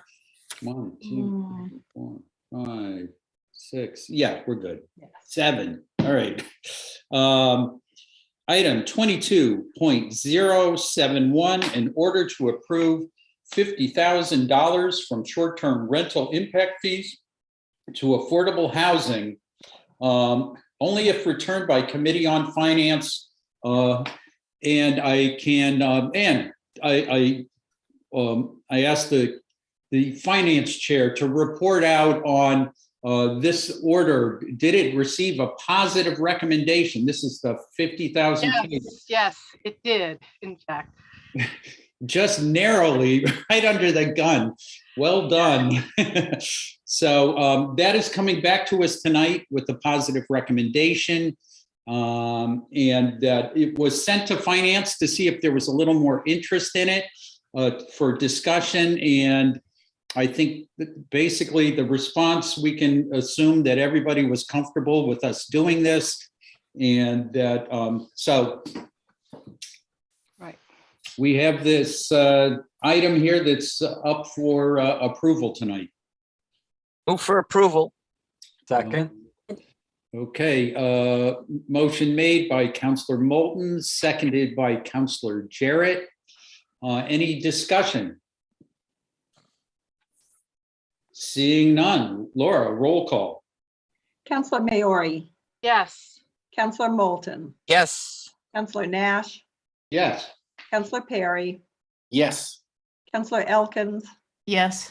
Counselor Foster, Yes. Counselor Gore, Yes. Counselor Jarrett, Yes. and Counselor Labarge. Yes. Okay, that order 22.071 to approve $50,000 from short-term rental for affordable housing has been approved. Next up is item 22.076, in order to alter the layout of Winter Street. This is in second reading, but I need to report that the hearing scheduled for 6 o'clock today was voted to continue that hearing until next Wednesday at 6 p.m. There was a little bump in the road, and that we're hoping that that the issues might be addressed by that when the hearing continues next week, and that and so we can't vote on this item tonight. So we will. I'm going to have this moved to the next agenda, pending whatever outcome we get from the hearing. Yep. Next, we are on to orders. Item 22.074, in order designating the position of member of the Mayor's ARPA Advisory Commission as special municipal employee, first reading. While I look for the order here, Mayor, do you want to speak to this? Sure. So you may remember from when you take the conflict of interest annual exam, we'll call it. I don't know what we want to call it. You will probably remember a section talking about special municipal employees. So first of all, it's a position, not a person can be deemed a special municipal employee, although we are all special municipal employees, but it is a position that gets classified as a special municipal employee. And that means that position, may represent private parties before municipal boards other than their own, provided that they've not officially participated in the matter. I'm reading from, you can tell I went into like math.gov because none of this makes no sense, right?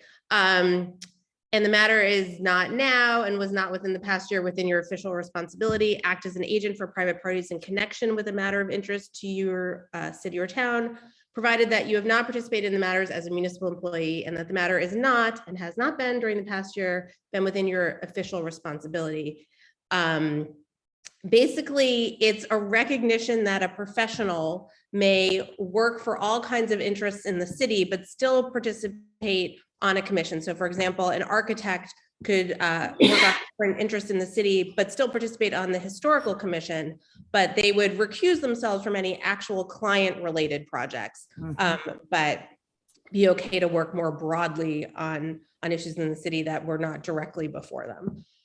So you will experience these designations from time to time for special commissions. This is for the ARPA Commission, which has many people who are sort of experts in an area that are advising us on those community recovery funds and how they should be spent and how we can have this process. So this designation is for that commission and those positions.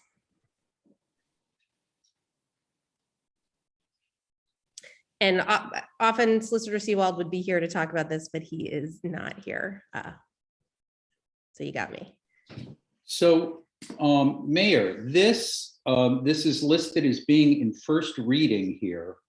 But are you hoping that we could vote on this tonight? I remember there was some interest last month that this was not, that we hadn't gotten this on the agenda last time. So the commission has started meeting, and remind me, I think there's a meeting on Monday. Is that correct? I see Councilor Foster and Councilor Moulton saying yes.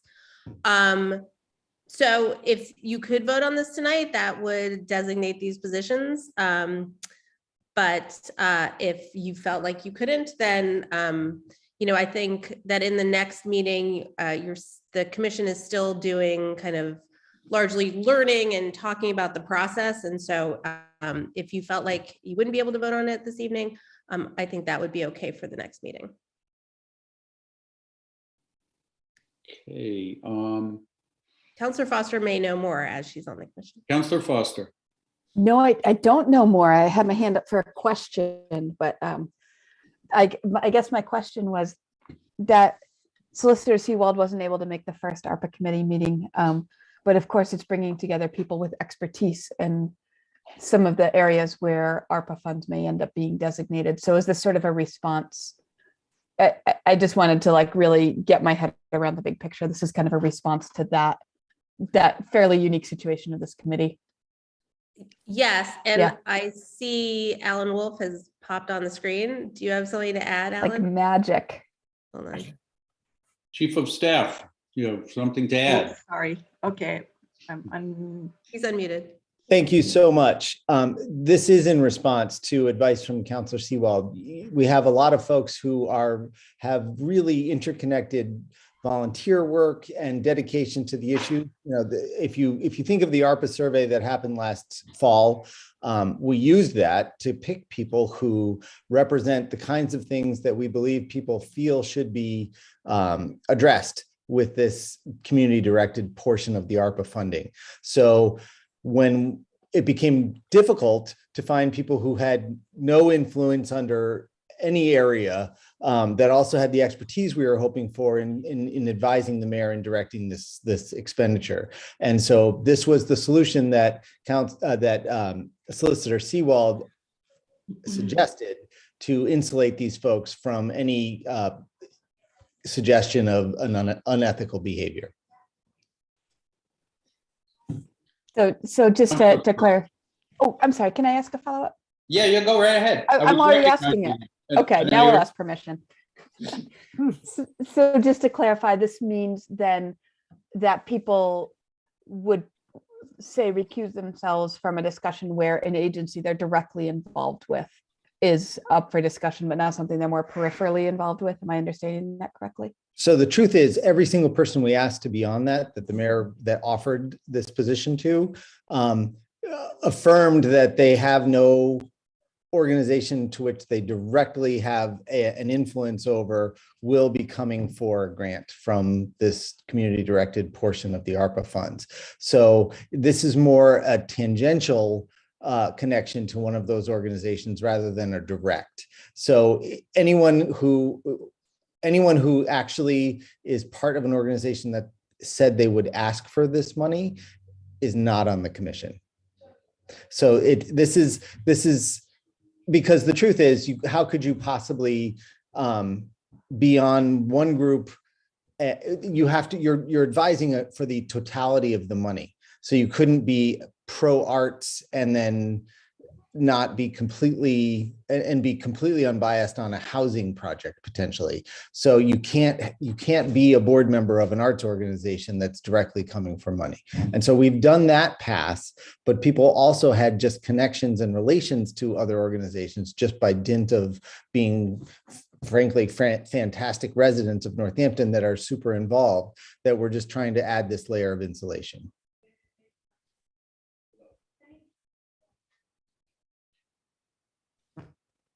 Councillor Jarrett. Yeah, I feel very comfortable with this. This is very standard for our volunteer boards, you know, the Housing Partnership and many others. So I would feel comfortable suspending the rules as well. And I concur that we want this committee up and running, and sounds like they already are. And this is a added protection that we can put in place. And it seems like this is the time, you know, this is a good case to suspend the rule and get this done.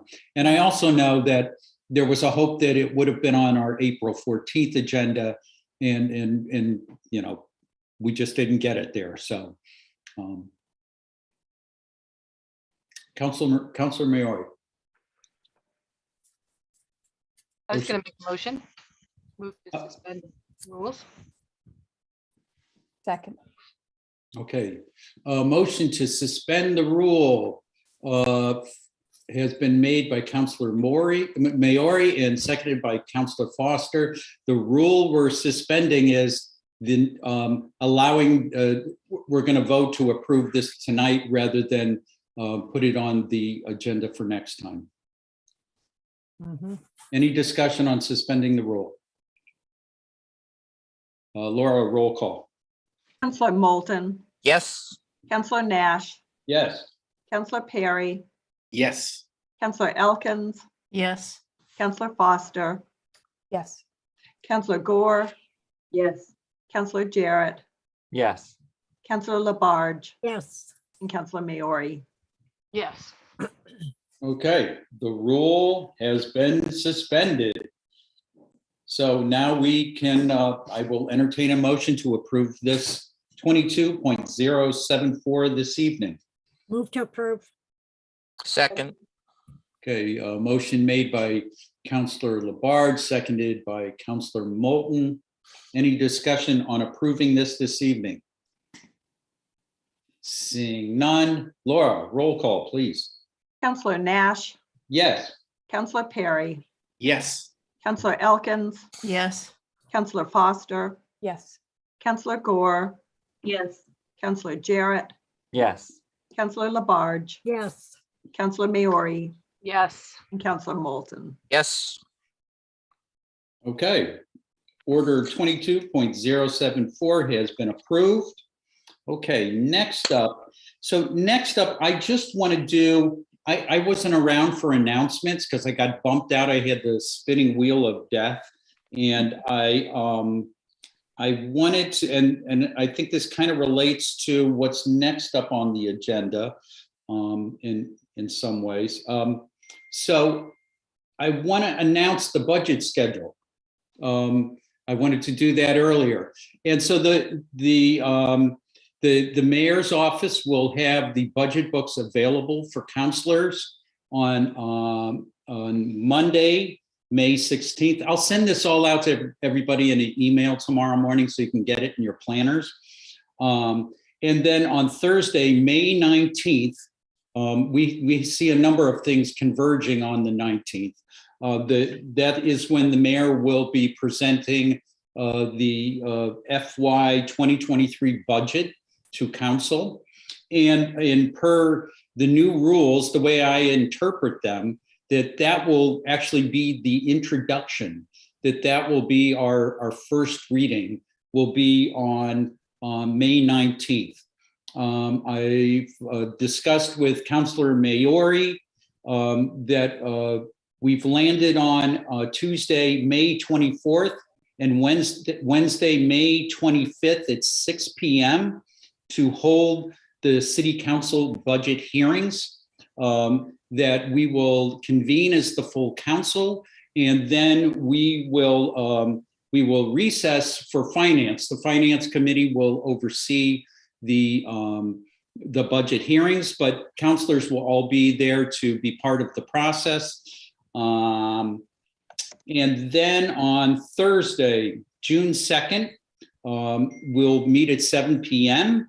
And that will be, technically, that will be second reading of the budget. There's a possibility the mayor might be a little late that evening, just for a few minutes, because she needs to attend the Smith Vote graduation and say a few words at the start. The mayor and I had originally talked about 6 o'clock, which was very pressing for her. She might even be able to make it by 7. But so that kind of lays things out. Usually we first reading is that first meeting in June, and with per the budget, and then approval is the second June meeting. But with the new rules, that it changes the order around. But I also trust that if we need to discuss things more, or we see need for more public input, I trust that we will make efforts to do so. So anyway, that's how the budget schedule is looking, and I'll send that out to everybody in the morning. Right. Okay. Councilor Nash. Yes, Councilor Labarge. Yes, give me the dates in May again. So the next council meeting is when the mayor will introduce the budget. That's on the 19th. And then on the Tuesday, the 24th, and Wednesday, the 25th, we will be holding the budget hearings. It's who's going to be presenting is yet to be determined. And the hearings, we will start those meetings at 6 o'clock.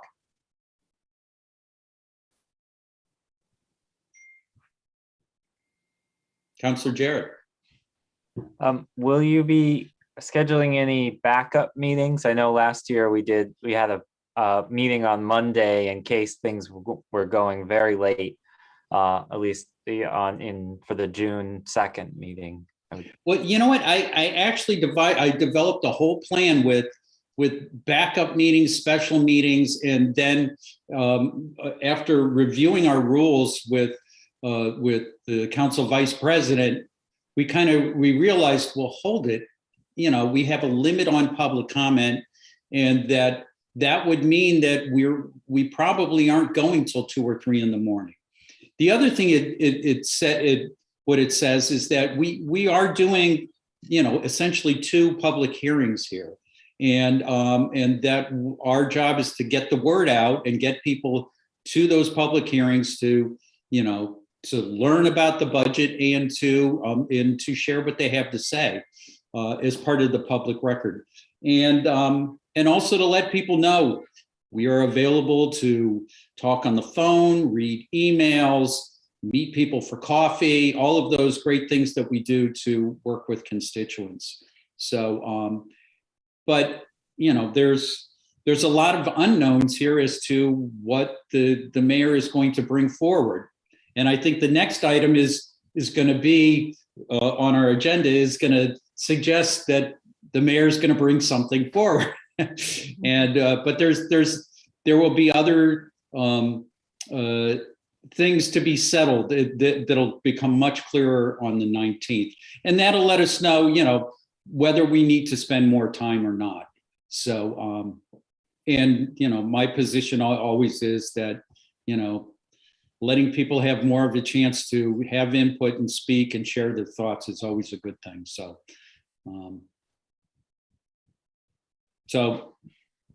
any questions? It's the one time where I get to be really top down. So, all right. Next up, We have item 22.106, an administrative order to amend the City of Northampton's administrative code. And I'm not going to read this because I think the mayor's actually going to do the reading of this. And Mayor, you have the floor. Thank you. I'm extremely excited to present to the council tonight the realization of a great deal of hard work and collaboration and a really big step forward for the plans for the Department of Community Care, and a very important recognition of the work and the expanded role our health department has been doing since 2015 to respond to behavioral health and human service needs. As was announced, excuse me, by the council president earlier, there will be a public hearing on May 19th because today I'm putting forward an administrative order restructuring the health department as the Health and Human Services Department. As is often the structure under Health and Human Services, I also propose that Health Director O'Leary become Commissioner of Health and Human Services. She will oversee multiple divisions under HHS, which will continue the critical work that she has been doing and the department's been doing for Northampton and in some areas regionally. One of these areas under Health and Human Services would be the Department of Community Care, which is also officially being created in this administrative order pursuant to Article 6, Section 6-1 of the City Charter. Codifying human services in our government structure is personally very meaningful to me, and I think it's an important recognition that although human services have generally been funded at the state level, they are felt and needed at the local level. This also fulfills a recommendation of the Northampton Policing Review Commission that community care be situated under health. And I see some members of that, former members of that commission here this evening. I agree with this approach, as does Director O'Leary and Implementation Director Donovan. And I am very grateful that with all that is still happening around the pandemic and vaccines, as well as the rest of the work that the health department does, that Meredith can see a path forward for taking on this transformative new challenge as a Commissioner of Health and Human Services, and to work with Sean to take community care into operations and response. As we have seen and benefited from during the pandemic, Director O'Leary's operational capabilities, experience, brilliant mind, determination, and drive to protect and improve our community's health and well-being are beyond compare. She is a true force, and we are extremely fortunate to have her. And I want to give a very special thank you to Sean Donovan. He and I have forged this way together, starting our work in our new roles almost at the same time. These last 4 months together have been challenging and gratifying as we've been getting a grasp on this big mission and having philosophical, big picture conversations while also working to navigate the minutia and the realities of a municipal structure. We have both learned a lot quickly, and I'm extremely grateful for his passion, compassion, experience, and his willingness to jump into this with me. I'm thrilled to be taking this big step forward on the Department of Community Care with him, and with this proposal, Commissioner O'Leary and her remarkable team. And I'm very grateful that they have joined me here tonight. So if I may, I would like to go through the 4 sections of the order and read the explanations, and then I will very gladly hand it over to Meredith and Sean.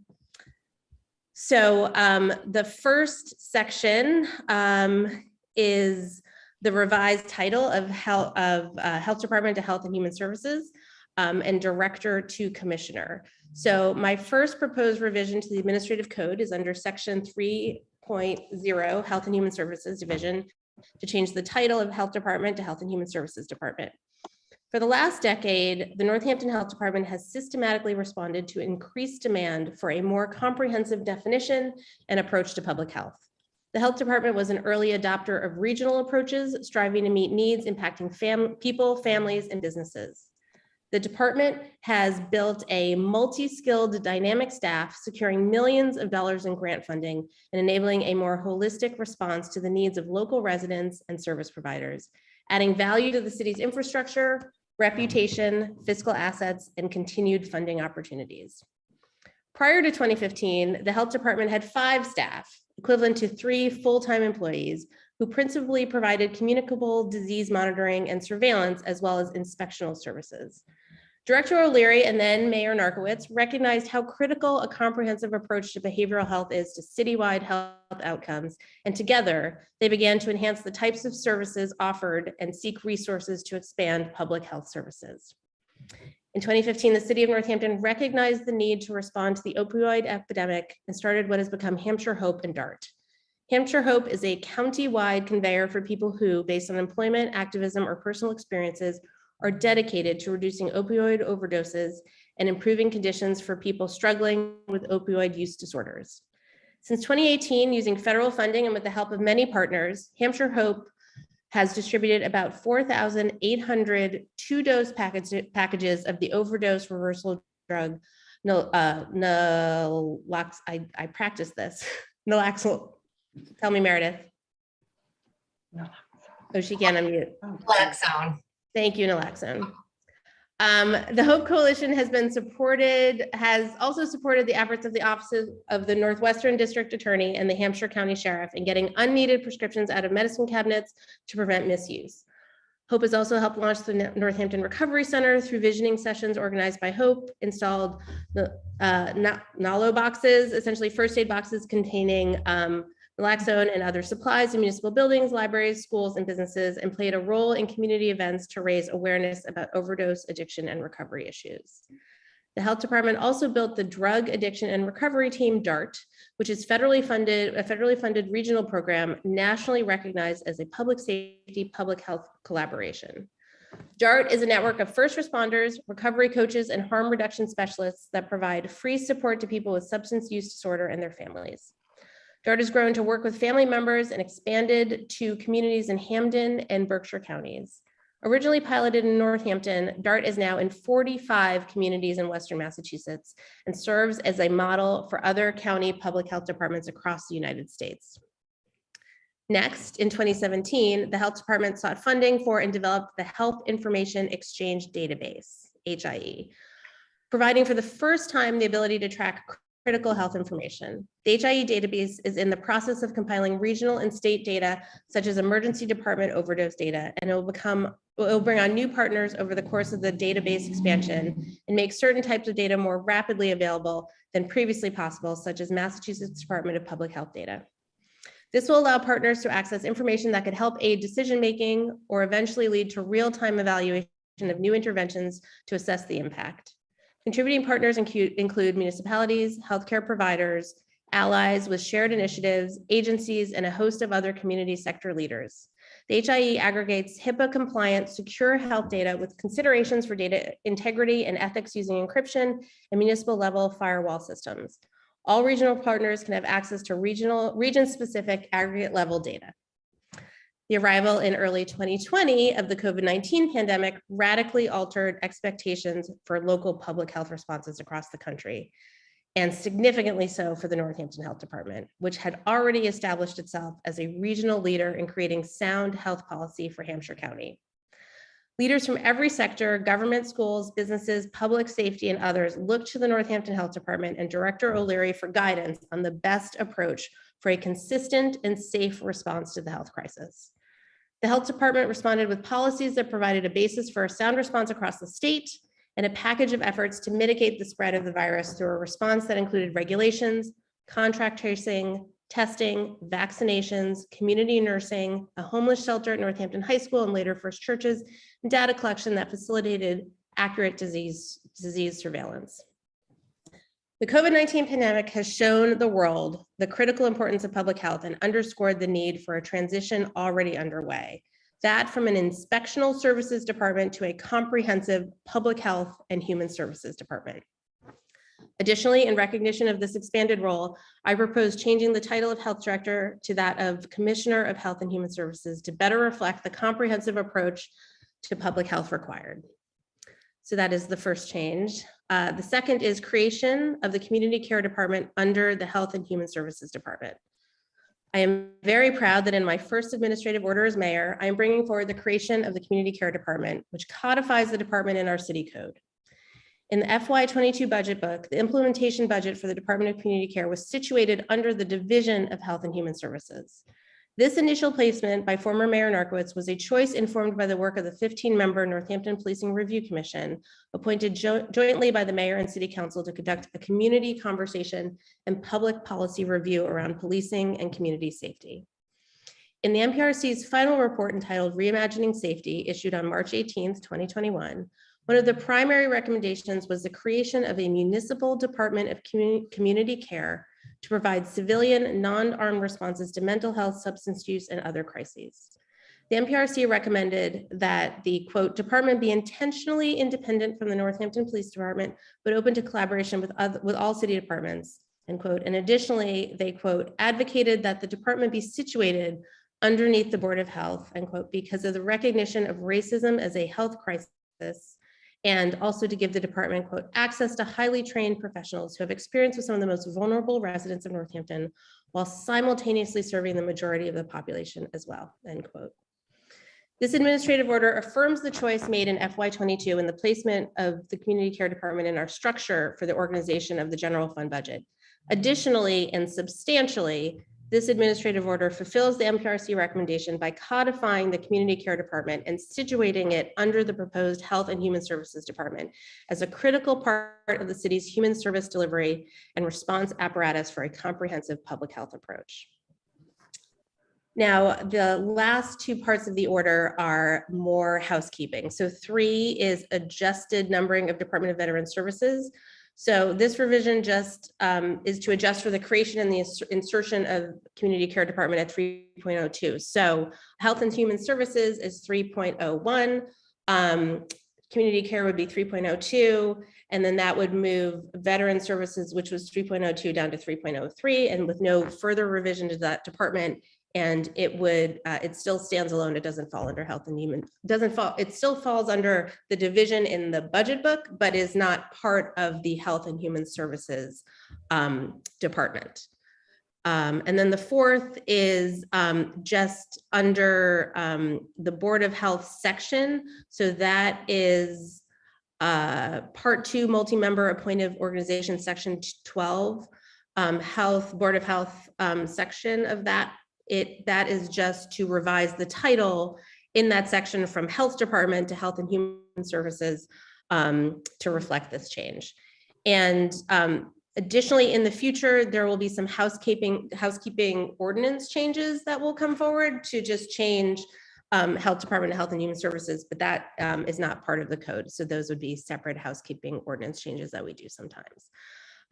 So thank you again. I'm very excited to bring this to you this evening, and very, very proud and excited to open this to Director O'Leary and Implementation Director Donovan.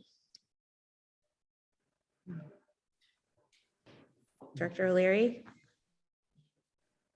Thank you, Mayor, for that beautiful introduction. And thank you, counselors, for giving us time tonight to present to you our vision and the direction that we think we're going in as we continue to evolve and expand our public health services and transition to become a public health, a Department of Health and Human Services.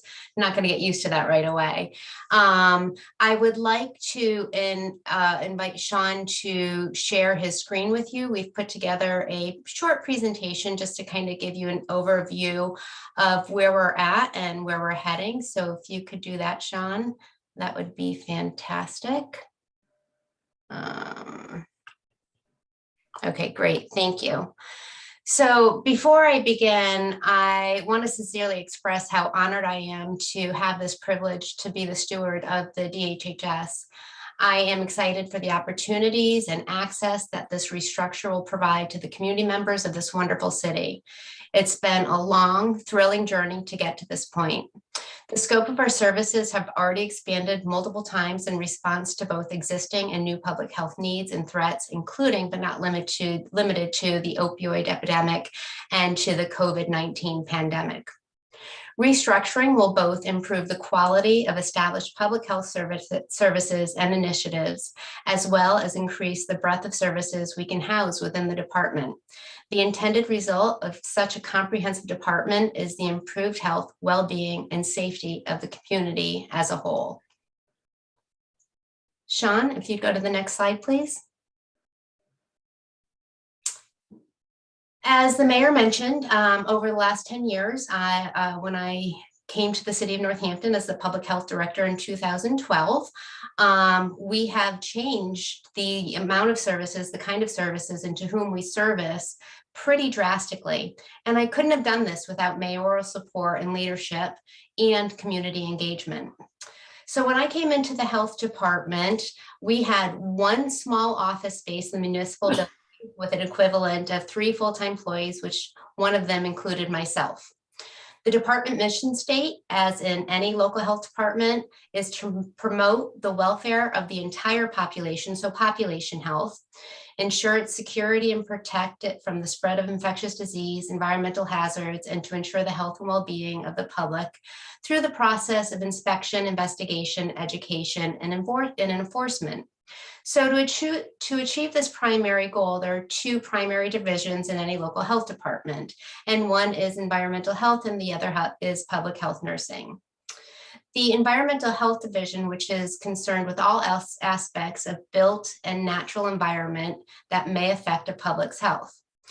The division assesses and controls factors to prevent disease and create healthy environments.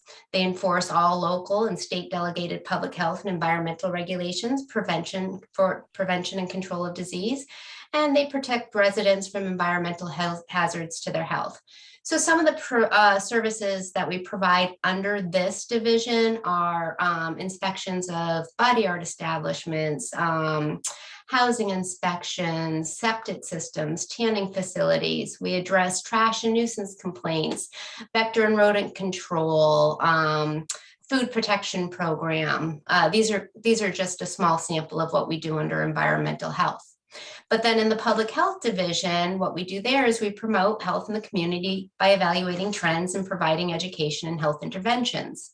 Services provided by public health nurses include communicable disease and surveillance, which we're all very familiar with now that we just had 2 years of COVID.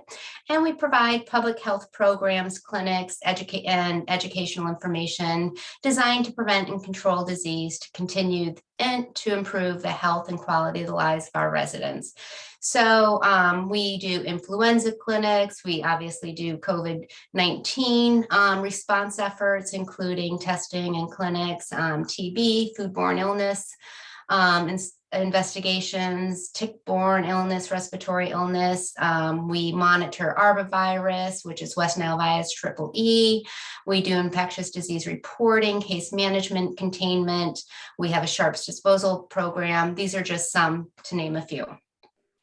Next slide, please, Sean. So moving into the direction of a DHHS, I just want to give you a little bit of what we've been thinking about over the last month while conversations were ensuing with the mayor and her team. So where we live, work, and play greatly shapes our health and well-being. While it's common to think first about individual behavior, genes, and healthcare access as most important for good health, in actuality, factors such as housing, education, environmental exposure, public safety, employment, and income are also strong predictors of health and well-being. When examining how these factors contribute to health inequities, it's important to understand how racism and social inequities such as poverty and lack of education can play a significant role in creating and perpetuating health inequities.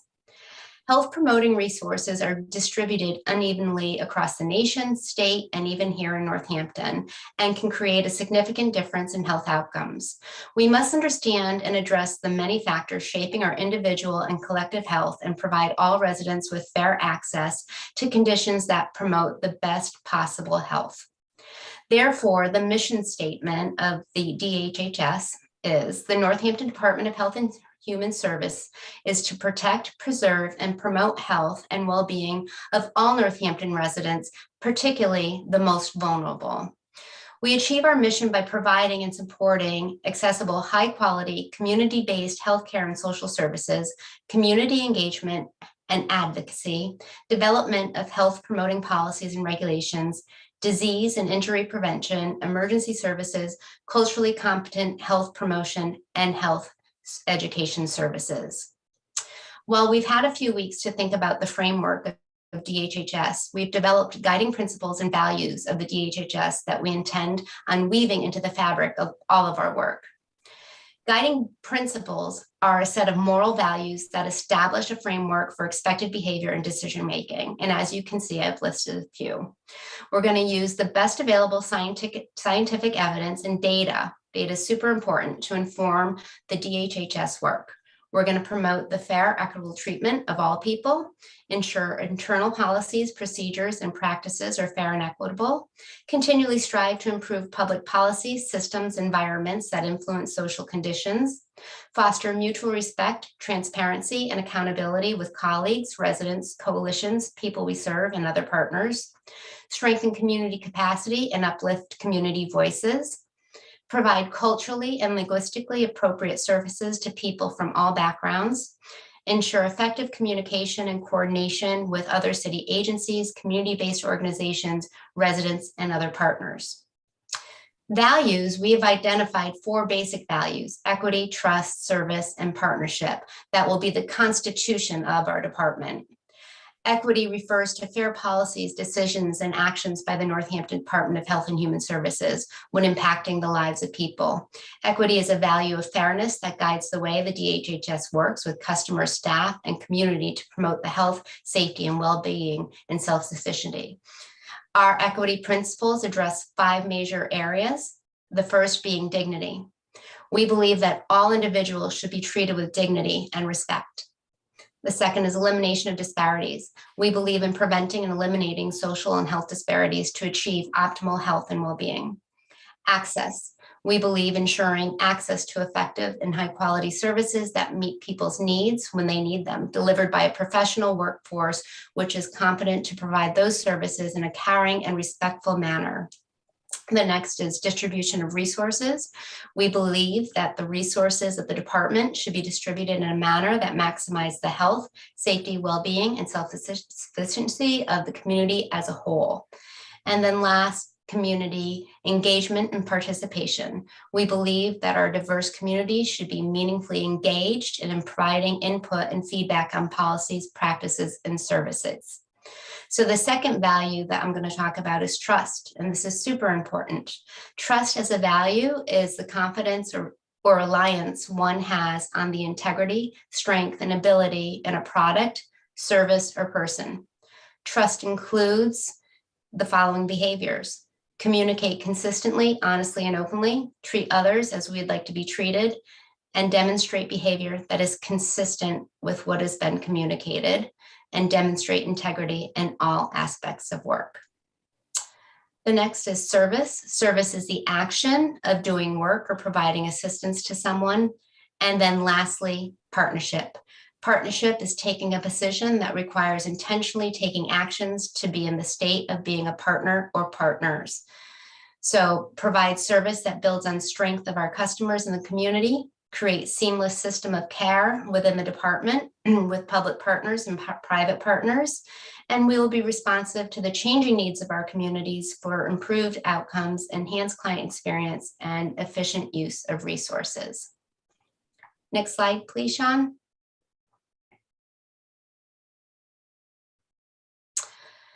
So the Northampton Department of Health and Human Services will be housing the newly developed Department of Community Cares.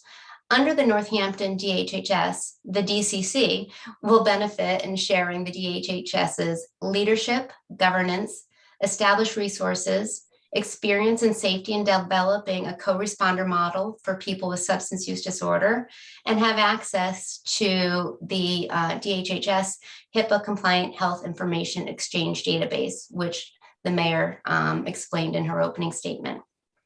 The DCC will be well supported as a branch of the department due to having access to health professionals, including nursing staff, Hampshire Hope, and the DART team, health information data to support data-driven and evidence-based interventions. Through the DHHS, the DCC can better participate in information sharing and collection with overlapping fields, can serve on advisory groups, can receive and provide relevant trainings, and can leverage common goals with fiscal resources. Also, by working under the DHHS umbrella, the DCC will be able to understand the populations they serve in a broader context of intersectional public health issues, historical context, structural and systemic inequities. And together, we look to support, leverage, and sustain our overlapping efforts for prevention and harm reduction for our communities. Next slide, please, Sean. So this next slide is how we vision what the structure and our staffing would look like, just so you have a better view of it. Anything highlighted in yellow at this point is a vacant position that we will hopefully be putting job postings out and filling sooner than later. So with that being said, I would like to invite Sean to talk about the DCC. And I'd also like to mention that Michelle Fari from the DHHS has joined us. She will be our Assistant Commissioner. So Sean, take it away. Thank you so much, Meredith. Can you hear me okay? Yeah. Yes. Great, great, great. I'm just using new headphones today, so appreciate the Welcome. feedback. Good evening, everybody, to you and on the council. Thank you, Mayor, for making this motion. And I'm really glad to be with you tonight. So I wanted to speak a little bit about how the Department of Community Care will take form underneath the DHHS. And I do want to give some, a shout out, some respect to those of you from the Northampton Policing Review Commission who are here and those who aren't here, because it was really your vision that led to the creation of this possibility. So thank you. And so I'm going to just echo some of what the mayor has already shared. And I won't read this whole quote as she has already done, but just to suggest that it was part of the initial vision put forth, over a year ago in March 2021 to really house this department within the public health context. And so the mayor has already spoken very eloquently to that, as the commission has also written eloquently about that. What I'd like to do using the mention of the commission is just talk about how I began my role in December of this past year and why I think this is a really good move for the Department of Community Care. So I'd just like to mention, I guess just to kind of bring some, historical weight to this moment here that, I've been in touch with many other community responder programs in process or already in existence throughout North America. And there's not another one that I can speak of that is housed in public health. And I think we have a really unique opportunity here to really have a department that is going to host a civilian and community responder team with a really unique set of support that Meredith has already laid out in the previous slides. And so I want to acknowledge that it's really, I want to give some thanks and gratitude, not only to the commissioners and former Mayor Narkowitz and the city council that appointed people on the commission, the commissioners, but also many community members who came and shared their experiences in public hearings that really helped us shape the direction of where we're going in Northampton when it comes to caring for our community members and for ourselves. And so thank you for that.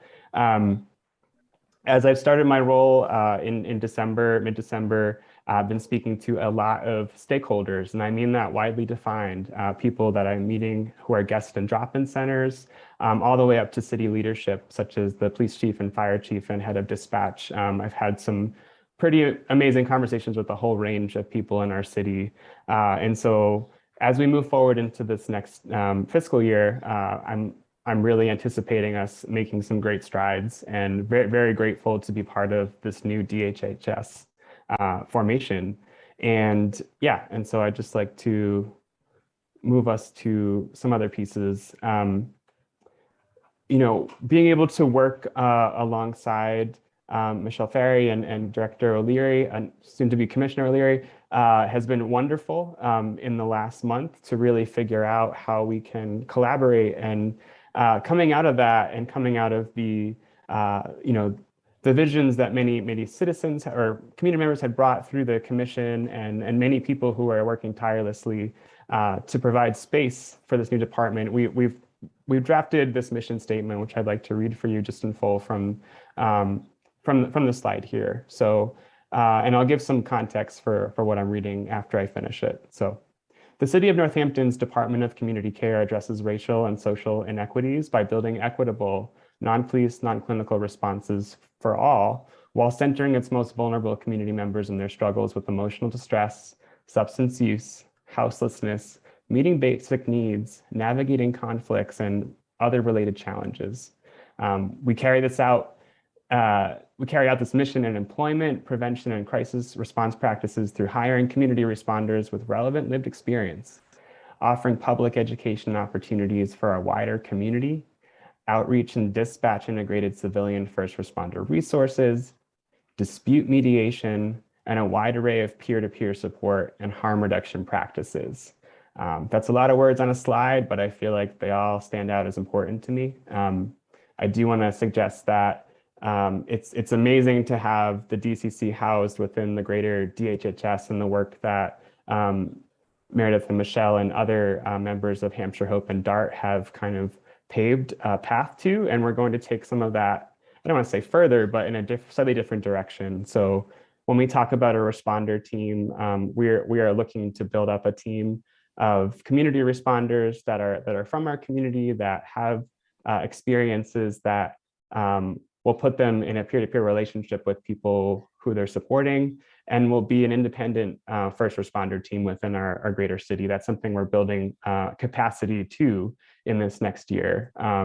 And so I'm really looking forward to the Department of Community Care, being certainly a resource to some of our most vulnerable residents in the ways that Meredith has also talked about, being of part of our mission in the greater DHHS department. But I also know that this will be a great resource for everybody.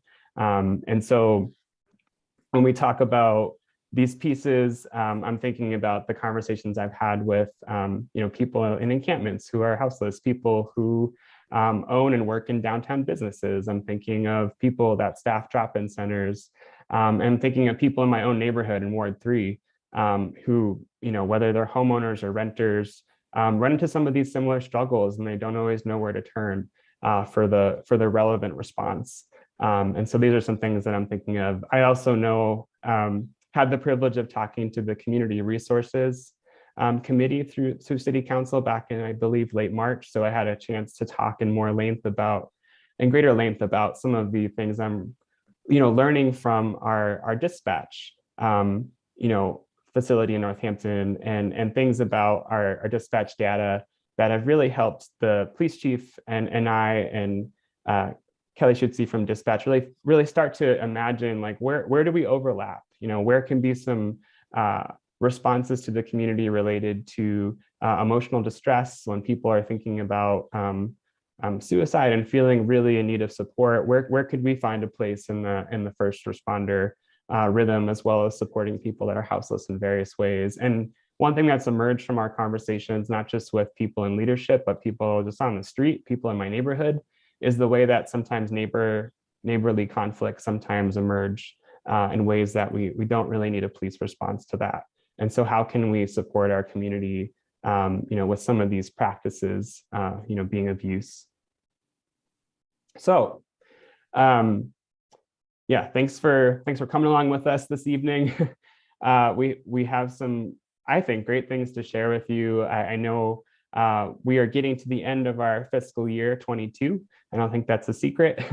And I'm really grateful to be working more closely with the public health team to really be meeting some of our fiscal year goals, even at the end of fiscal year 22.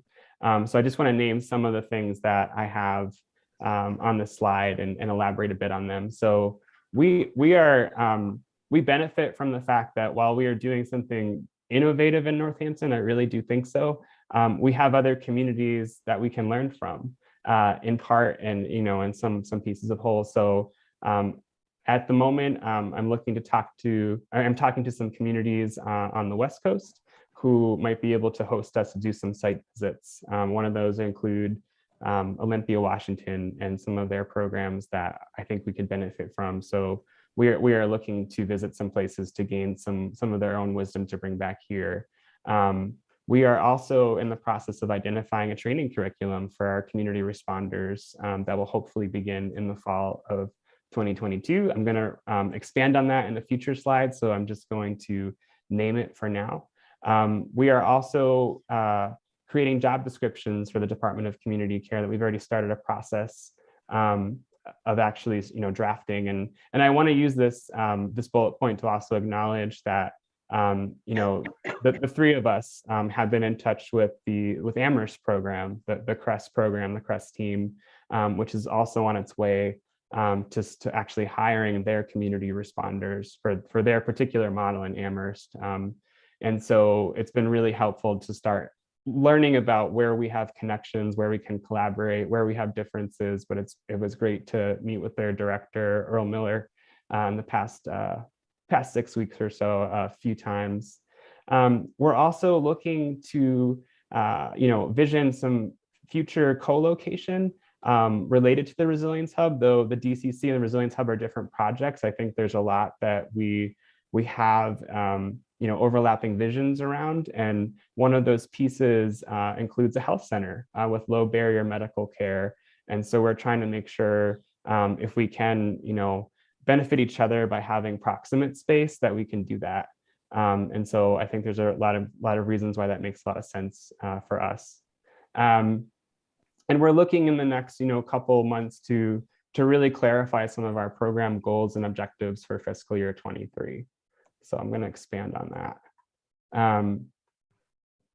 As we move into this next fiscal year, some of what we're going to do is continuing some of our work from fiscal year 22. Some of it is work that we're starting fresh. But one thing we really want to look towards is continued community engagement and actually having focus groups where we can work with an organization to pay people for their contributions, their testimonies or lived experience. They can share about how to shape what we're offering in response to distress and conflict and other struggles in the city. And so I've been grateful to work with Michelle and Meredith to figure out how do we best do this and how do we move towards this goal.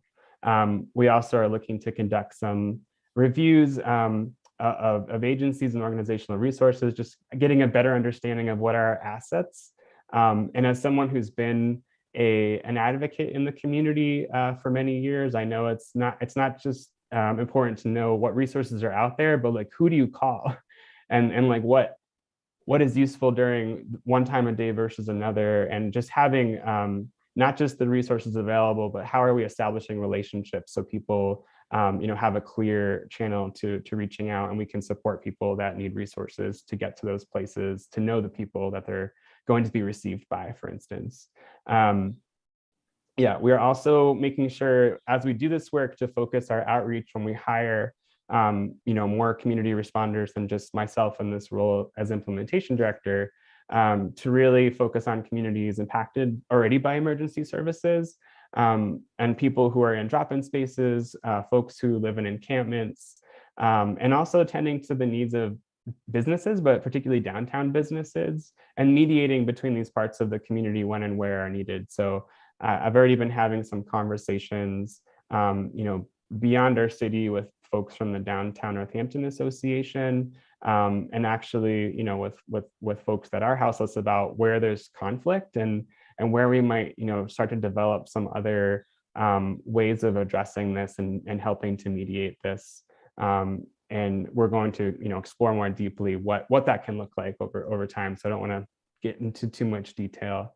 The other thing just I want to touch on, I know, believe both Director O'Leary and the mayor has already touched on this piece, but by integrating the Department of Community Care into this new Department of Health and Human Services, we really benefit from the work, the innovative work that people in the department have already done around the health information exchange. And so some of those things that will be important to us, because we're housed in public health, we'll have the ability to have more, information that's protected in certain ways. And so we are trying to establish a different form of data ethics, maybe that is going to benefit from the work of the DART program, but also be unique about our particular services and responses.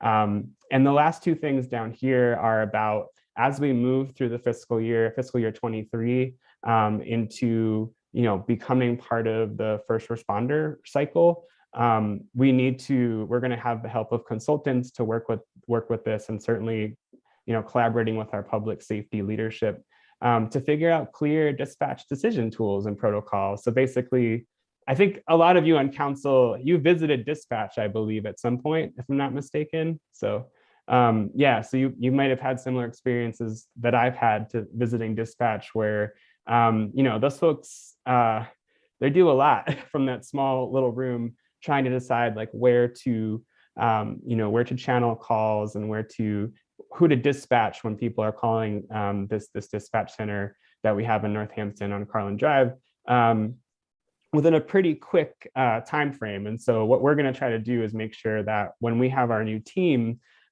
they're feeling really trusting and aware of when and how they can call upon our new team. And we're looking to have a separate way to contact us besides dispatch, because sometimes people don't want to go through 911, and we're developing more ideas on how that's actually going to function. And so what I will say so far is that I found there's a lot of overlap between Chief Casper, Chief Davin, and Kelly Schutze. We've had some really grappling conversations, and we've also found there's some overlap about what our team could take on that might feel like our skills and our practices might feel more relevant and appropriate for a fair amount of responses. And we're getting more into detail about what that will look like.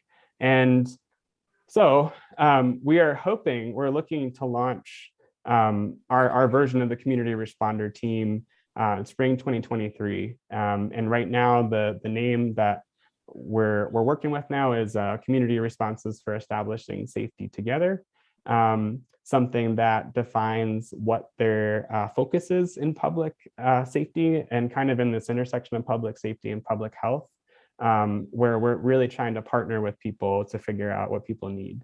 And so just wanted to share that with you as well. And just to jump back to this other piece I mentioned earlier, because we're a department of community care, and we're looking to start a community responder team, we certainly want to have some robust training for our responders. But I think we have the added benefit of being the department in the greater Health and Human Services, that we want to offer these trainings when possible to people that are community partners and possibly community members beyond that. I feel like one of the things that's kept coming up since my conversations began more intensely in December, with community groups, with nonprofits, with organizations, with volunteer groups and throughout Northampton, is that there's such an eagerness to support people when there's a need. But not everybody that's in these roles feels like they have the capacity to have certain conversations, like when someone's suicidal, for instance, and comes to a drop-in center, or if someone's using substances in a certain way and needs support. And so I look forward to us being a resource for the whole community, that we can offer some trainings that more people in our community can be more aware of certain skills. So we're just building up, hopefully, community capacity to care for one another. And so some of the trainings the subject matter, at least, of the trainings we're looking to offer include non-coercive and connection-based responses to suicidal thoughts and other forms of emotional distress. And I just want to clarify, when I use the phrase emotional distress, when I've heard other people use that, it's a way to speak about what often gets labeled as mental health without already defining a solution in the words themselves. So there might be very many ways people think about how they make sense of their experiences. And so we want to keep it open to that. And I can elaborate on that more if it's helpful. We also want to look at harm reduction-based responses to struggles with substance use. So the mayor and Director O'Leary have also spoke to this already. Sometimes that's about having Narcan and naloxone and these other tools that can help reverse overdoses. And sometimes it's also about the relationship we have with people where, someone might not be ready to, stop using a drug that maybe is causing harm in their life, but we can strategize ways for people to make that less fatal or less dangerous. And so it's not just about the tools that we have, but it's the relationships we build with people too. We're also looking to have trainings that are about skills for dispute resolution, tools for identifying what's a dispute versus what's abuse, because that can dictate different ways of approaching a situation. But I do think we have, like any other town or city, a lot of moments where there are conflicts between people, where we don't need people armed to respond to these things, but we need people that are well trained to identify assertively how to move through that together. Sometimes that's people living in the same housing complex. Sometimes it's neighbors that live in their own homes, that live on the same street. Sometimes it's people in Pulaski Park that are having a dispute. And so I imagine our team being able to have some tools to help navigate that, in a really particular way.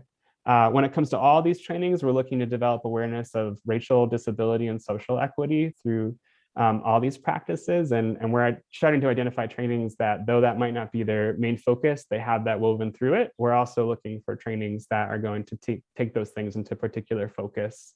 And I think we have a unique position being in public health to really, take a look at this in all the ways that, Meredith has outlined what the DHHS department will do. I think we'll also have some impact on offering, perhaps trainings to other people in our own department.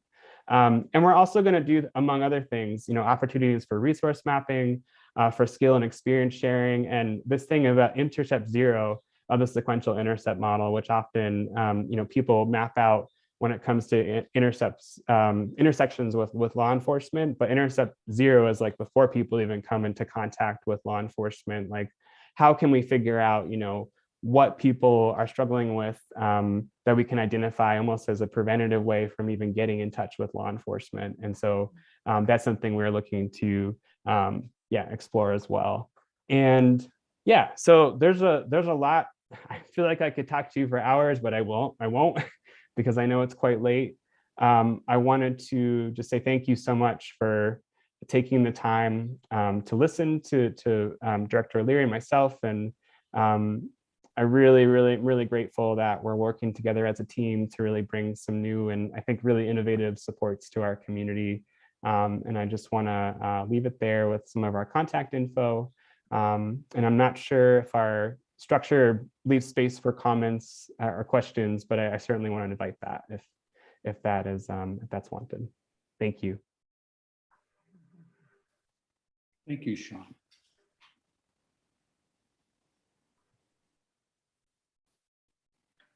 You can also stop sharing if it's easier to see each other, if that makes sense. Yeah. There we are. Okay. Thank you for that presentation. Counselors, questions, thoughts? Counselor Perry. You are muted. Oh, we got to unmute you. Here we go. Sorry, I got dropped. First of all, I just want to say thank you to the mayor and directors O'Leary and Donovan for the presentation. I'm really excited about this prospect. I had the pleasure of having Director Donovan at the Community Resources Committee, and he explained a lot of what he's been doing in the community, again, talking with stakeholders, and what stood out for me was this holistic approach of really, from the ground up, working in the community to try and give resources and also educate people about what is needed. And so I think that pairing the Department of Community Care with the Department of Health and Human Services is the right move to make. I actually also had the pleasure of sitting down with Sean in his office. I feel like it was a couple, maybe a little later in the day after he had met with Director O'Leary, and you could really feel his excitement about the prospect of what is coming down the pipeline. And I think just having that mentorship, I know that, I've told Sean before that I am very impressed that he is putting together a department, pretty much out of thin air. What we're doing here in Northampton has not been done before. And I just wanted to take a second to just, recognize everyone's hard work and really, again, being pioneers in this department. We are at a time where not only mental health, but also, the health of our citizens is kind of under siege. And knowing that Northampton is putting so much effort into really giving the resources needed for this department to be successful is heartening for me. So thank you all for doing that. I am very excited for this. That's all I got. Thank you, Counselor. Counselor Labarge, and then Counselor Gore. I want to thank the mayor. I want to thank Meredith O'Leary and also Sean McDonald. I'm telling you, just hearing what I heard tonight, reading what Sean has talked about, Meredith has talked about, and especially our mayor, of going in the direction which is the right way. I am really happy about how we are moving community care into the Department of Health Services. If you go through the Policing Review Commission, we're following exactly what the recommendations are. I am very proud of everybody working together to make this happen. So thank you all. Thank you, Counselor. Counselor Gore. I want to say thank you to the mayor and Director O'Leary and Director Donovan. I think this is fabulous. The mission statements were really great. They were very exciting. I'm looking forward to seeing the new Department of Community Care in this role under the DHH. Wait, Department of Health and Human Services. But I did have a question about, so you guys will be sharing resources about what types of resources will you be sharing? Will you be sharing financial resources as well? So yes, thank you. That's a very good question. There's a lot of established infrastructure within the Northampton Health Department, soon to be the DHHS, that we will carry over to the Department of Community Cares. We have, admin staff. A lot of our work intersects with what Sean will be doing. We have the HIE, which is already developed, which will be able to just copy some of it and develop it so Sean can use it instead of starting for something from scratch when it comes to data. So there are a lot of tangible items that will save us financially. But the way that the FY23 budget working is obviously we'll have to inflate some, the original health department budget and merge the allocation for the DCC together. And we'll be using both budgets under one umbrella.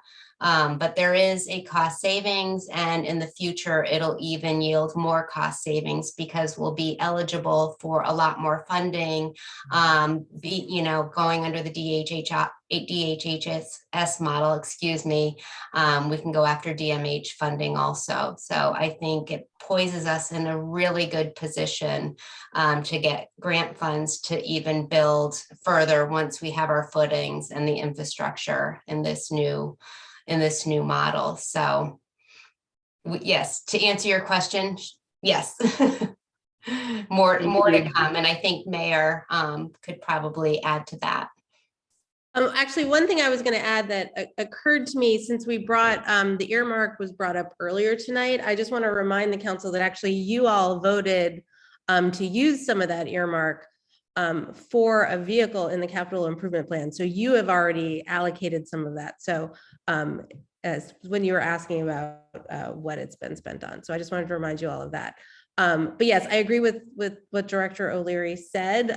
You will see a change in the when the budget comes out in this new Health and Human Services Department. It will have grown as makes sense. But there is so much overlap, which is one of the reasons why this is such a beautiful partnership to bring DCC under Health and Human Services.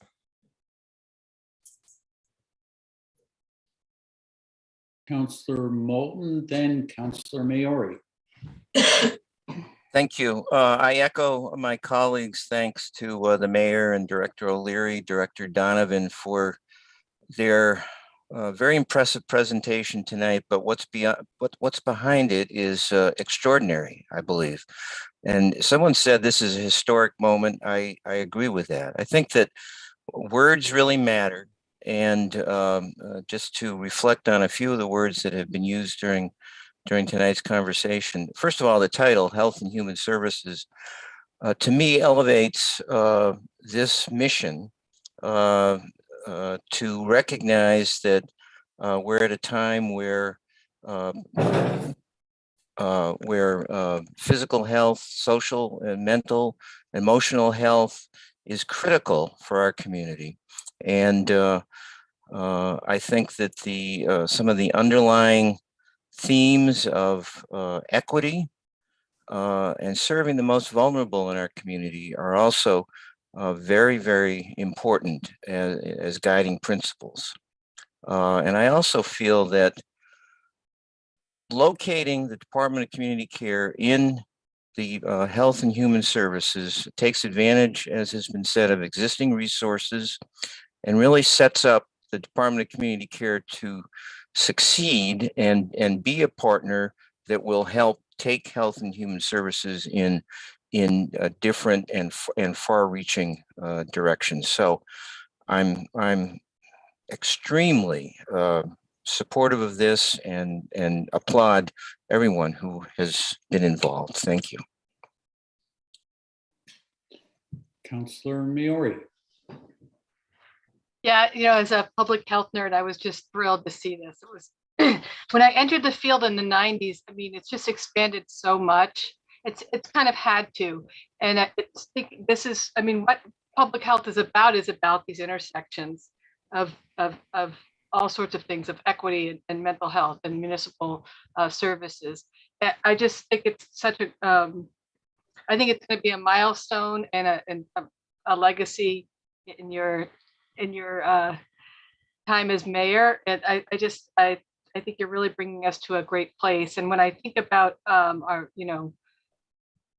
future challenges, I think about climate emergencies and I think about even things of, when we passed the plastics reduction ordinance, and I was thinking, that's something that the health department has to enforce, and the whole idea of like the health department as an enforcing agent, and really how we need to really give attention and structure to it and bolster our health department, because I think that's our future here. This world is a tough place, and one thing we don't talk about a lot with climate emergency is the fallout in terms of mental health that happens, or I think more the pandemics come out of climate emergencies. And so I think we really need to give attention now and bolster our health department. And this is the perfect way. I'm just completely thrilled. My only concern when I first heard about it was like the autonomy of the community care department, because I just think you're still in a creative phase, and I don't want that kind of, I want you to have enough structure and support, but I also want you to be able to expand, because I think the original vision was, let's try the task force that will focus on mental health, but let's entertain other aspects that could be offer alternatives to policing when it's appropriate. And so I would like to see that. I'd like to see that flexibility in the community care department there. For example, I think you need to get some solid legs for a while on your plans and not overexpand. But I think we really need to think about alternatives for domestic violence survivors, gender-based violence, trauma survivers, because that is a place where just the police department, the structure, culture, but just really the limitations of policing, very often fail victims and survivors. So I'd like to see, some flexibility for the community care department to expand that way. But I think it's just the perfect structure. I guess a question to Sean was that you're feeling pretty good about your ability to kind of have that structure and keep creating this department, which is because, of course, we have this wonderfully already established health department. So I hope you're feeling, and maybe you could answer that, that you have that good balance there. Yeah, thank you, Councilor Maori. I do feel, as I think Councilor Perry said, I do feel excitement about this collaboration, and it's something that the Policing Review Commission already kind of laid forth as a compass, as we've all said. One thing I did want to just address is I think sometimes the words we use can point us in the wrong direction. So like, just to kind of talk about some of the conversations I've had related to so-called domestic violence, I think sometimes that gets to be an umbrella term for a whole host of different interactions. Like sometimes, I mean, just to get a little, not too explicit, but sometimes it's about assault and battery, sometimes it's about conflict and dispute. And I think there's a range, just having talked to some of the community advocates that work at the police department, but are from the Center for Women and Community and Safe Passage and other groups, there's a range of what we can kind of disrupt. And so I think that when being in public health, it means that we also have more of a history of focusing on prevention. Our own health department has done a lot when it comes to substance use prevention and beyond that. And I think we have the ability to both do prevention work and aftercare work, even if there is actual violence that maybe it is harder for our team to confront at first. I have talked to people about both like preventative and aftercare supports that maybe are not getting. Maybe that's part of the gap that's missing right now when it comes to so-called domestic violence. But I think when it comes to like mental health, domestic violence, like sometimes those hide more complexities that gets fit under that umbrella. And it's about like, how do we understand what's actually happening in our community? So I hear you. And I think I'm trying to get back past these big labels to understand, what does this actually look like in our community? And are the big labels we're giving things maybe, hiding more of the ways we can kind of lean into these conversations more. So it's a little philosophical, but I know we're also going to take it to the dispatch data analysis with some of our consultants, and just keeping the conversation on like what community members can give us feedback around. I've already had conversations with people who were part of a violent incident at a drop-in center this past year. And a lot of folks said, the person who created the violence had left by the time the police arrived. And what people really needed was care. What people needed was sort of a holding emotional space because people were traumatized. And of course, police maybe have a role to figure out like how to address this situation too. But the actual act of violence was over. And so people really needed a situation. They needed care. They needed to process. And so sometimes police do that. Sometimes that's not their role. They have a lot to do. So these are just some examples. I'm just trying to be more descriptive. But yeah, definitely feel supported working with Michelle and Director O'Leary. And feel like, we have a lot we could work on. So thank you. Yeah, well, congratulations to all of you.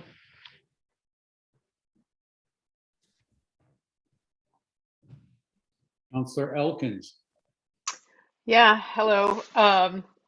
So I sometimes you feel like you just don't have anything new to say, except for that I do feel like it bears repeating. Congratulations, Mayor Shara and Sean and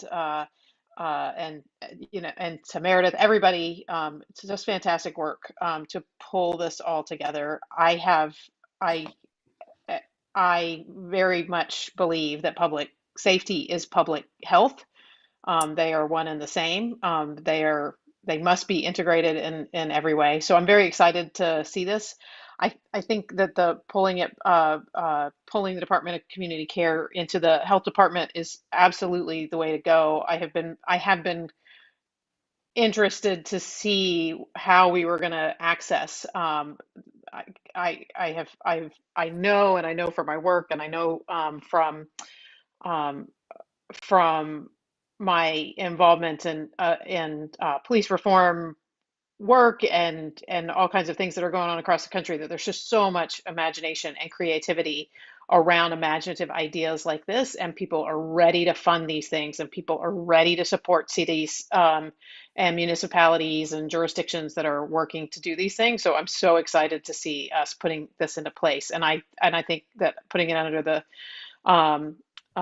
new Department of Health and Human Services is absolutely the way that we're going to get the best access to the best resources and be a leader. I just am so excited that we're going to be a leader. So I echo everything that everybody says. I'm so glad to be here with all of you as we put it on its feet.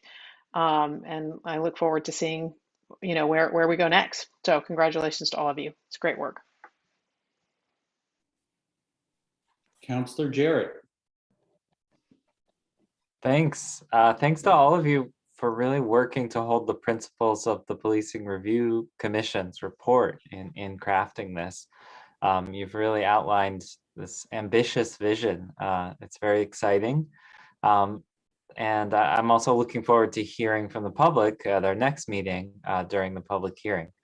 I did have a question about, so the Board of Health and the mayor both will oversee this department in some way. Could you talk about their roles in leading, setting policy or direction? Meredith, do you want to talk about the Board of Health? I actually see a member of the Board of Health here tonight too. So with the charter change back in 2011, it actually went from the Board of Health overseeing the health director to a shared supervision from the Board of Health and the mayor to supervise the health director. So I don't see much changing. I feel that, the Board of Health still has its role in setting policy to protect the public. So I feel that much of what they do will just emulate what they've been doing, since the creation of the Board of Health here in Northampton.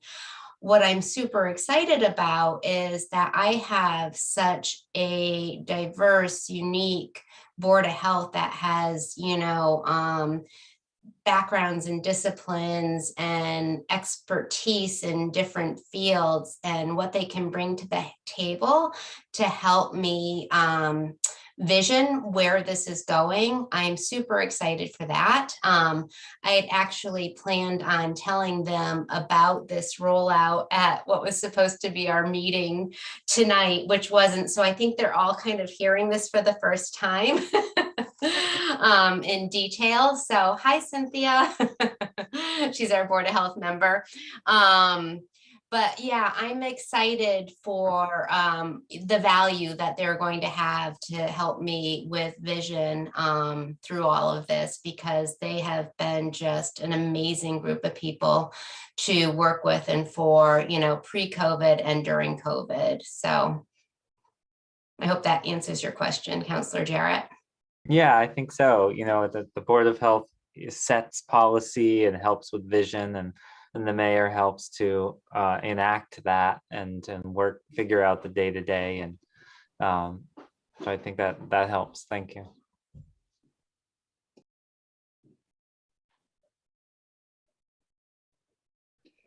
I have a question for the mayor and for the future commissioner. What's the difference between a director and a commissioner? I've asked the same question. Meredith, do you want to give the answer that you gave me as we were deciding nomenclature? What was the answer I gave you? Or maybe it was the chief of staff that we'd had a conversation about this. So a commissioner, that's often how Health and Human Services have commissioners, but we felt that this was an important way to recognize that in addition to community care, there are now sort of multiple divisions that are under Health and Human Services, and that this is just sort of another way to explain this change in the structure of the department, and that it has these sort of it has sort of a holistic approach with these different divisions under it. Is that, maybe that's not the best description? Meredith, feel free to jump in. No, sure. No, you absolutely said it right. But it also elevates the position of the health director to commissioner, because under the divisions, you will also have directors of the division. So there would just, in terms of hierarchy, that's how it's structured in all of the Health and Human Services. And we have one other commissioner in the city right now, which is the building commissioner. And sort of the analogy between these two departments that we made is the building commissioner handles sort of all the aspects of a house, right? So whether it's inspections for, for electrical or plumbing, it's sort of this holistic approach to that. And this is the same, but for Health and Human Services. It's all going to be under this umbrella. Okay, I'll go with that answer. So, yeah, I just want to say, so I want to say a few things here. First, I think this is a long time coming for Northampton to actually have human services as part of the services that we deliver. I've been in human services for, like 30 years now, and that here in Northampton, there's other cities and towns that actually have this component. There's an office you go to, and there's like a social worker, or there's some programs run out of like a human services department, and that we've flirted with it. We've had different models where we've collaborated with different regional agencies. I know, like through the Regional Employment Board, and through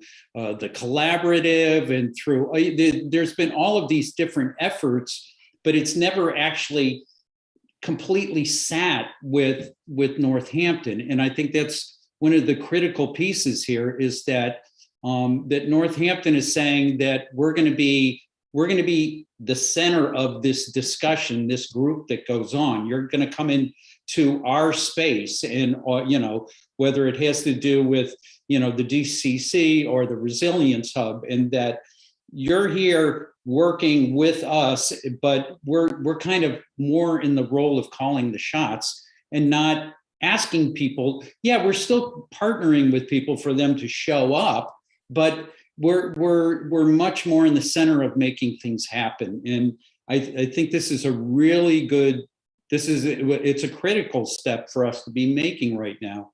The need for the service gap that we have in this city, especially around our houseless population. And I really applaud Sean for the work that he's done. That one of the first things he's been doing is he's going out to get to know who those populations are. Yep. And that and what their needs are, and that that as somebody who's in human services, it's all about the relationships. It's about meeting people where they live and where they are, and that we're creating something that is going to start to step into that service gap. That it's not about calling ServiceNet or the police or whoever to show up and here's a problem. It's like that you're getting deeper into what's going on to invite the other services in sooner. So maybe with the hope of avoiding crisis, and with the hope of bringing better services, and getting people to thrive rather than to struggle and be so at risk. So I think this is a great thing. I wish we could make it faster. And I know, also from human services, I know that it's hard to make things fast. But over the next year, I'm going to be nudging on that one. And I want to see, and I'll do anything I can to work with you guys to get things up and going. I have some network within this valley around human services, and I can help you out with that. So anyway, yeah, this is terrific. And Mayor, really well done pulling this together. And yeah, I'm excited, and I'm also what is it? What is the word? I have this sense of sadness at the same time that we didn't get here sooner, but we're here, and this is the place we are, and we got the work we need to do. So that's my thoughts. All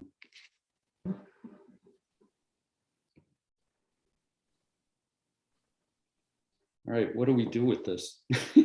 Councillor Foster. Has his hand raised. Councillor Foster? Thanks, Councillor Nash. I won't take it personally that you didn't see my hand up. I I'm sorry, should use my virtual hand, Councillor Labarge style tonight. You need a bear in the room. I do. I need a bear and a virtual hand, but But I'll send them over to you, Karen. and I apologize, my internet had cut out, so I missed a bit of the beginning of the discussion. So, you know, I really appreciated, Sean and Meredith, your presentation and hearing your thoughts and your background. And I would just like to echo the enthusiasm. I share what I've heard from my colleagues as well. And just the one point I didn't hear made, and apologies if it was made, but you know, a lot of times there's fairly well-deserved cynicism from many of the people who will be impacted by the work that you all are doing. You know, people who feel rightfully so have been left behind and don't necessarily feel a part of the process. And I know that it was a big leap of faith a couple of years ago when the Policing Review Commission was formed for you know, the community to kind of trust that this was work that would actually have impact. And you know, it's just I know, as Councillor Nash pointed out, these things go slowly, but they're going. And you know, especially that such a significant recommendation was that this be housed in the health department. And here we're looking at this restructuring to expand how we care for people in our city, and how central the role of the Policing Review Commission was to that. It's just, I'm just really glad to see it. So just wanted to bring that up too.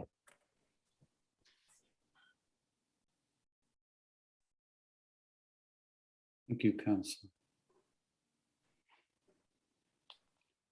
So per our rules, there's really nothing to do if we're done discussing. We are going to do a public hearing on this at our next meeting. And According to the charter, there's a public hearing that needs to happen for an administrative order. And then, yes, and that'll be at our next meeting. correct. Yes. Thank you. It just seems so anticlimactic to have the discussion and then Yeah, we need that's it. If we were British, we'd have something like a here, or a bravo, I don't know.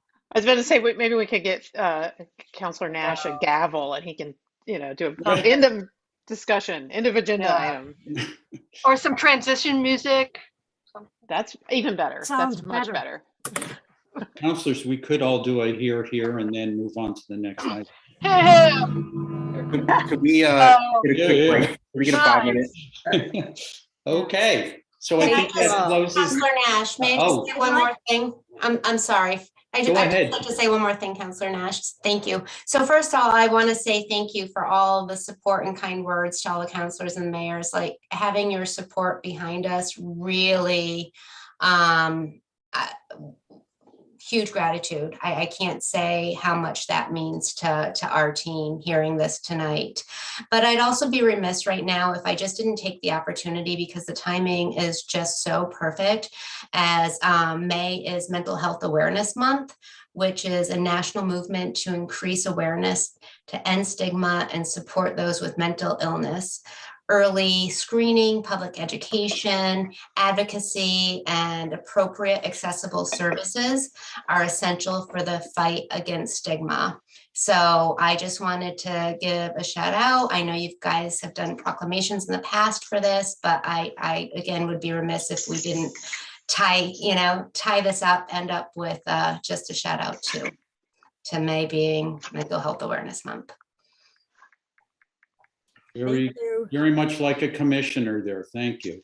And I believe I saw Councillor Perry's hand. Yes, could we celebrate with a quick 5-minute break? Thank you. Yeah. Thank you. So, okay, 5-minute break, everybody, and we'll see you at, here, I'll give you a time. Oh, Mike. 10, let's make it 10:42. Thank you, Michelle, Meredith, and Sean. Thank you, Mayor. Thank you. Thank you Thank all. you. Thank you, Sean. Thank you, Meredith. And Michelle, too. Councillor Nash, Yes. as we discussed, I'm going to need to go. I'm exhausted, so.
first reading and a third on second reading. The first one up is resolution 22.101, a resolution in opposition to a Proposition 22 clone ballot initiative. This is in first reading, and the sponsors are, I believe it's Councilor Jarrett and Councilor Gore. Yep. I'm going by memory. I can't pull it up here. Where is it? So Screen share. and so what I my policy is the sponsors get to read their own resolution. Rachel. So who wants to give this a shot? I can read Counselor it. Gore, yeah. Can you guys hear me? Yes, yes. Oh, okay, good. All right. Whereas for society to work fairly for everyone, large tech companies like Uber, Lyft, and DoorDash should follow the same rules as every other business.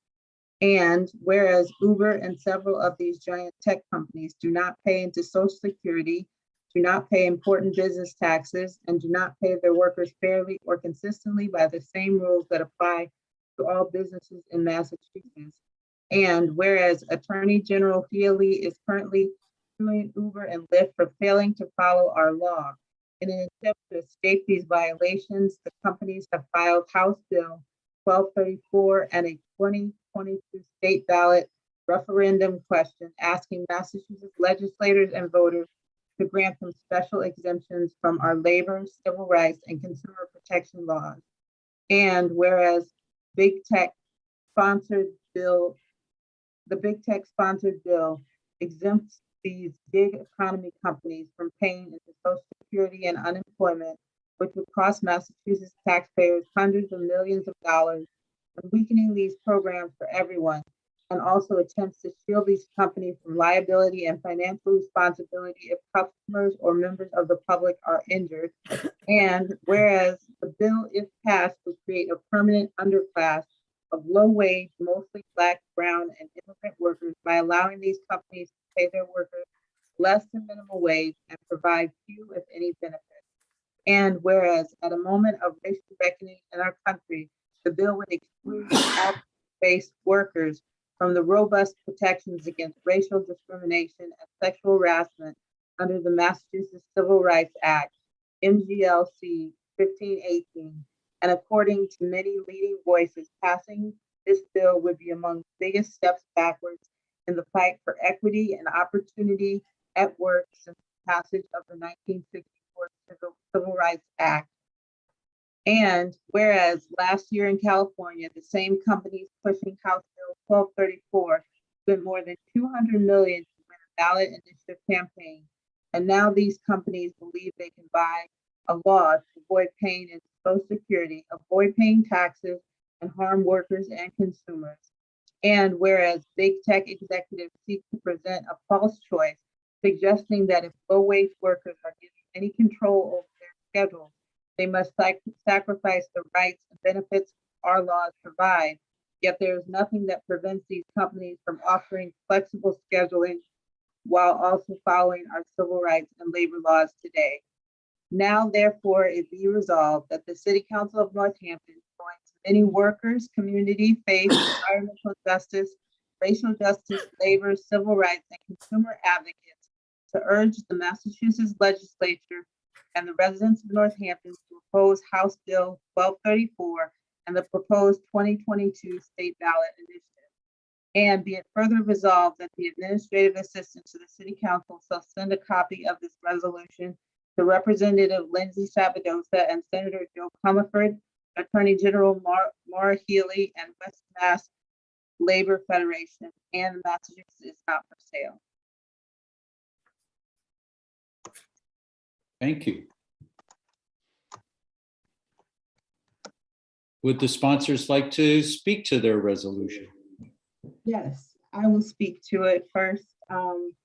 So as a person who uses Uber and DoorDash, this ballot question poses many concerns to me.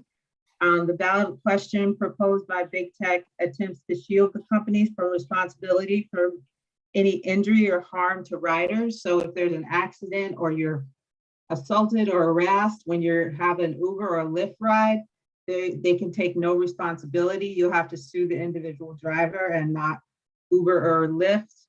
And also, if this ballot question passes, companies will turn to consumers to offset the hundreds of millions of dollars that they will spend on pushing the ballot question. So as a consumer, I don't want to pay more because they're pushing this ballot question and they're paying for it. And in California, the prices went up and the gig economy for consumers because of the ballot initiative. And also, as far as civil rights goes, the driver workforce is majority Black, Brown, and immigrant, and it would be a tremendous racial injustice for these groups of workers to be excluded from basic worker rights. Big tech drivers and delivery workers already often make less than minimum wage. And it would, like the resolution said, it would create a class of workers that make very low wages. And it's not fair to the workers, it's not fair to the consumers, and it shouldn't be passed. Thank you, Counselor. I can speak. Counselor Good. Jarrett. Thank you. So yeah, thank you, Councillor Gore, for doing this resolution with me. I'd also like to thank Waltham City Councillor Jonathan Pass and Lydia Wood of the Western Mass Area Labor Federation for their help with this resolution, as well as the resources of the Massachusetts is Not for Sale Coalition. And I would point you to that organization if you're looking for more detailed information about the things that we referenced in the resolution.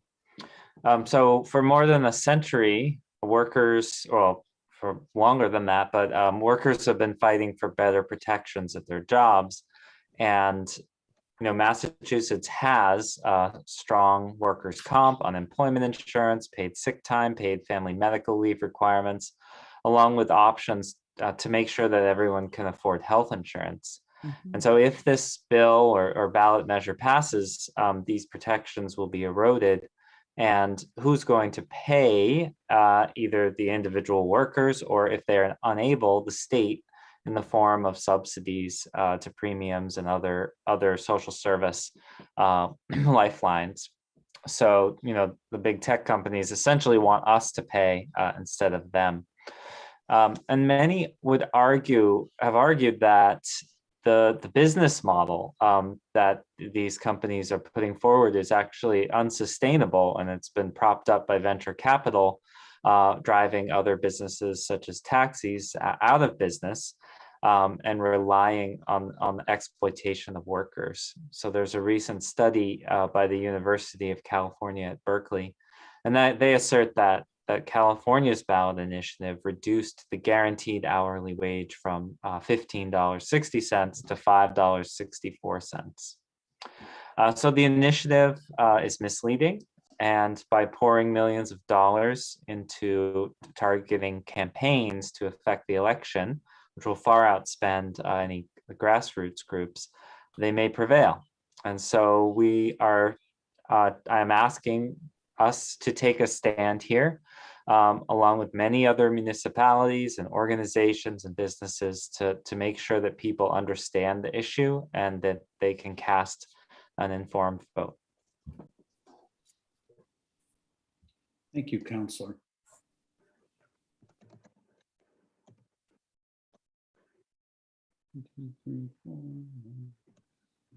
Counselor Elkins. Yes, I want to thank Councilors Gore and Jarrett for bringing this resolution.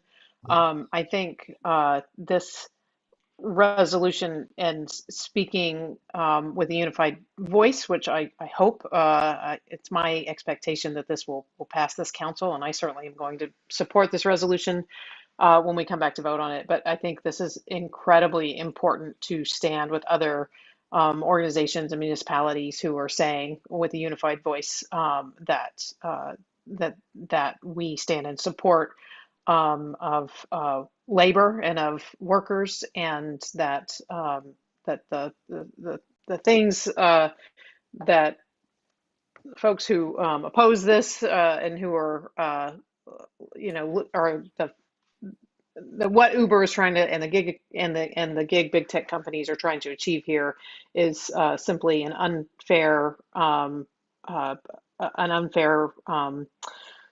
playing ground as compared to other business owners, is for the labor market and for consumers. It all around is a bad deal. And so I very strongly support this resolution and look forward to voting for it. Thank you, Counselor. Counselor Labarge, then Counselor Maori. Yes, I'm going to support this. It almost reminds me of the resolution that we did on the workers, the farmer workers, of getting the minimum wage and being treated with respect and dignity and being treated equally. And I don't get it. Why these huge corporations? I think they can, just because they have so much money, they can do what they want to do. And to me, no, that is not the way it's done. Everybody should be treated equally, from whoever you are, and even your businesses, your small businesses who struggle, and for them to get away with what they want to do. I can't go that way. I will support this, definitely. And thank you, Counselor Jarrett and Counselor Gore, for working on this. This is extremely important. Thank you. Counselor Maori. Yeah, I want to just, I want to thank Counselor Gore and Counselor Jarrett. I'm glad that you picked this up. It's a kind of more complex, or at least public-facing complex issue than even fair share amendment, because I think the fair share amendment kind of directly impacts everyone. And this will indirectly impact and directly impact folks. But I think the education, I really learned a lot even from your explanations. But I've seen a lot of ads. So, it's just the campaign. I don't think people understand the amount of money and the amount of motivation these corporations have. And it's scaring me, because I'm not even really, I don't even know. Am I even watching TV? I'm seeing so many ads and I can't even tell you where I'm seeing them. It's huge. Yeah. So, and it's really in peril. I mean, there's no guarantee that, so I think this is one that particularly needs our support. And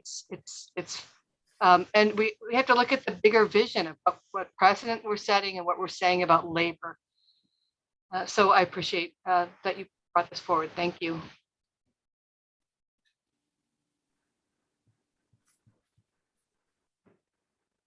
Okay. This is on first reading. And I just want to say that, yeah, any company that's trying to get out of paying taxes, especially around Social Security, I mean, it's just like, everything. It's part of the basic, contract with, between, with workers in this country, and that, we have an entire, system for people to retire, people to have benefits when they're injured based on, people paying these basic, fees, these basic taxes. So, yeah, I'm going to support this. So, any more discussion? This will be up for approval at our next meeting. Okay, seeing none, we have item 22.103, resolution in support of the Edward P. Boland Department of Veterans Affairs Medical Center in Leeds.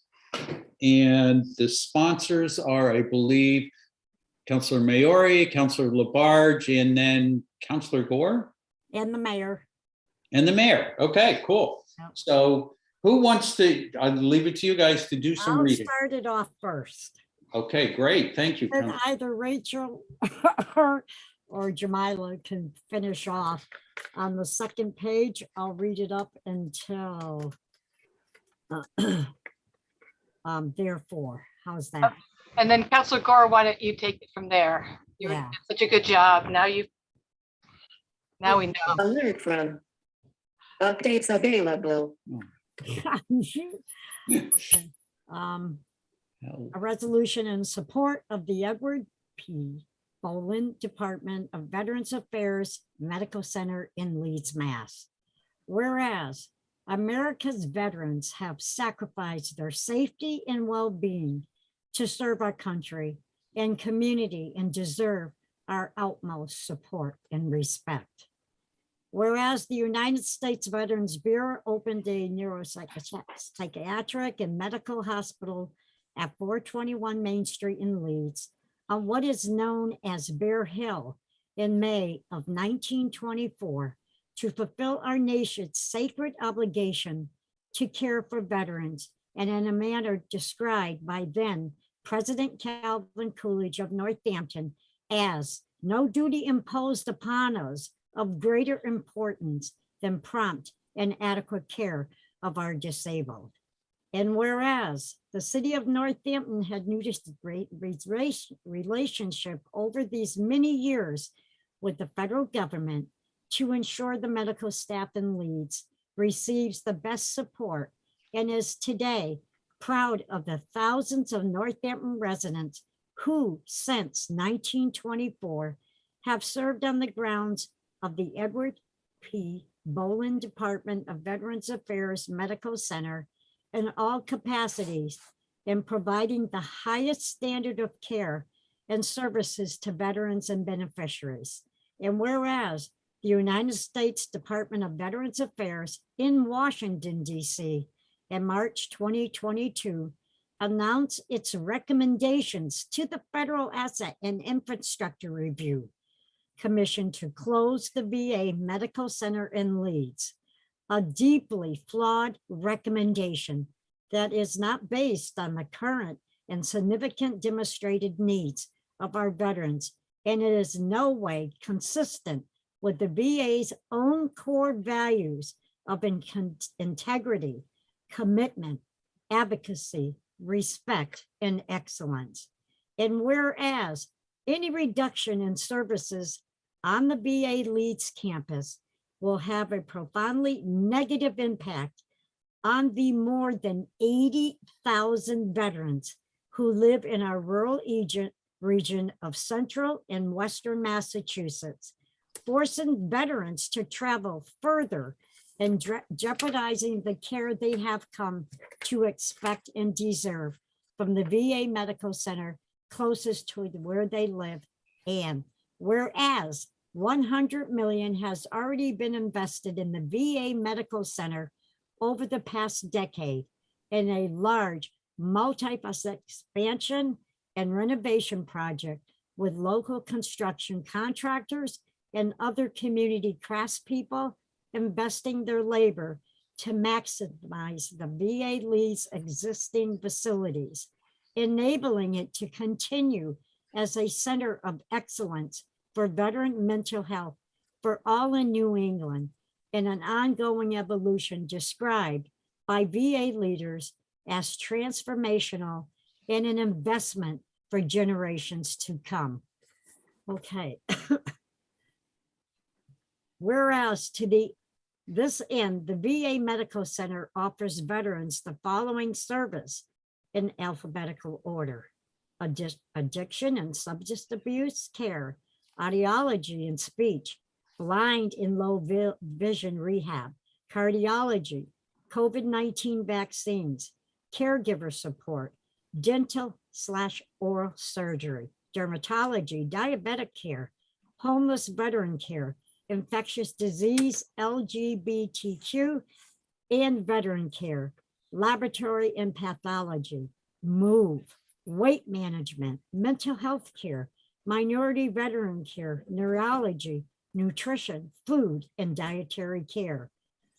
ophthalmology, orthopedics, PTSD care, patient advocates, pharmacy, physical medicine, and rehab, podiatry, primary care, psychiatry, pulmonary medicine, radiation oncology, radiology, rehab, and extended care, returning service member care, smoking and tobacco cessation, social work, suicide prevention, surgery, telehealth, urology, vocational rehab, and employment programs, whole health, women's and veterans care, all in one location.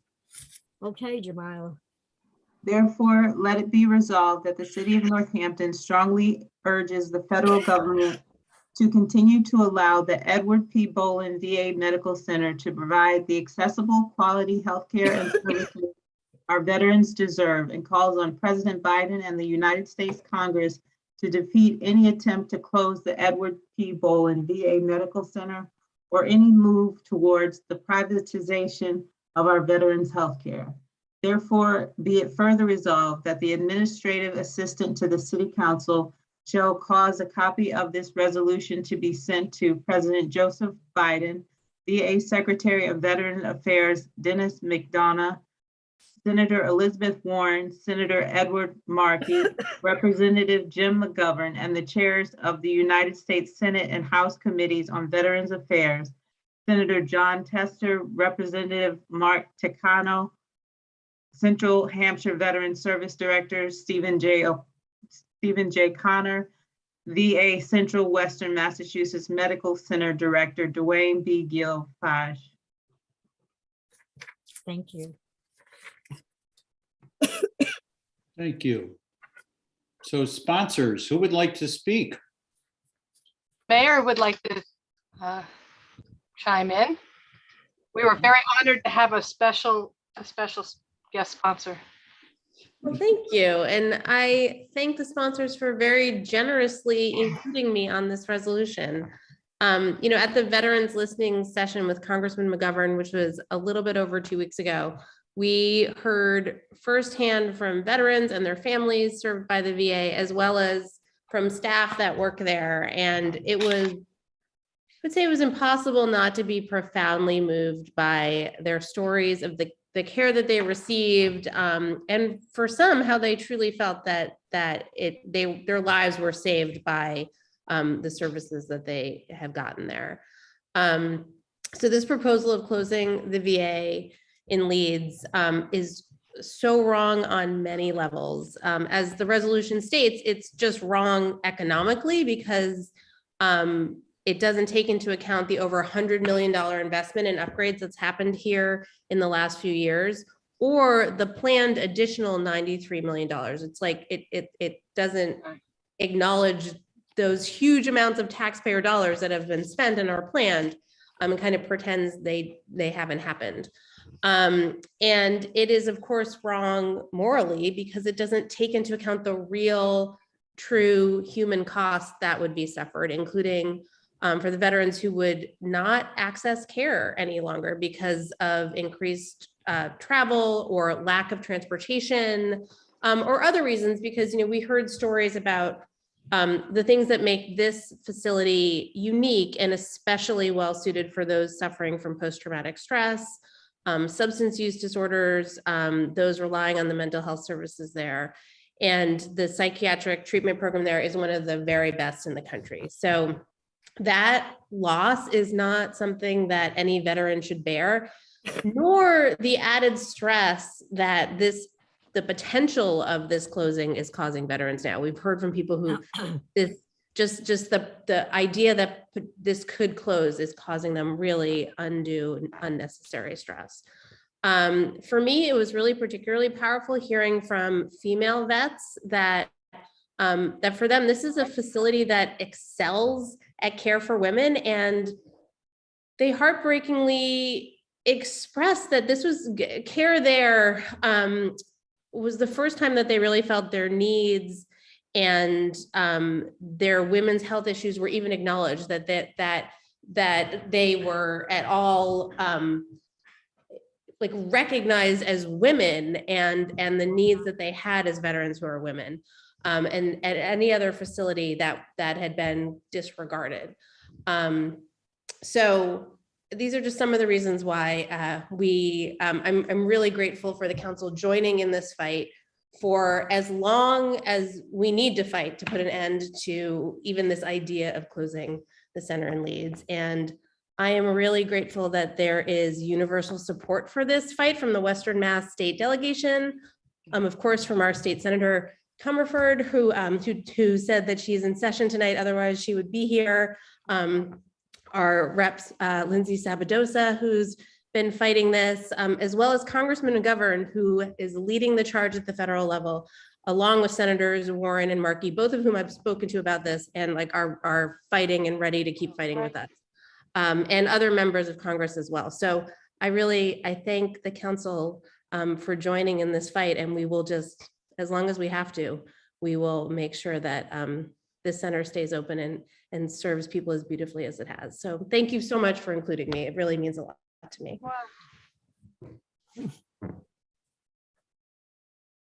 Thank you, Mayor. Councillor Labarge. Thank you. We had that meeting at the VFW, I think it was April 20th on a Wednesday. I knew several of the veterans there.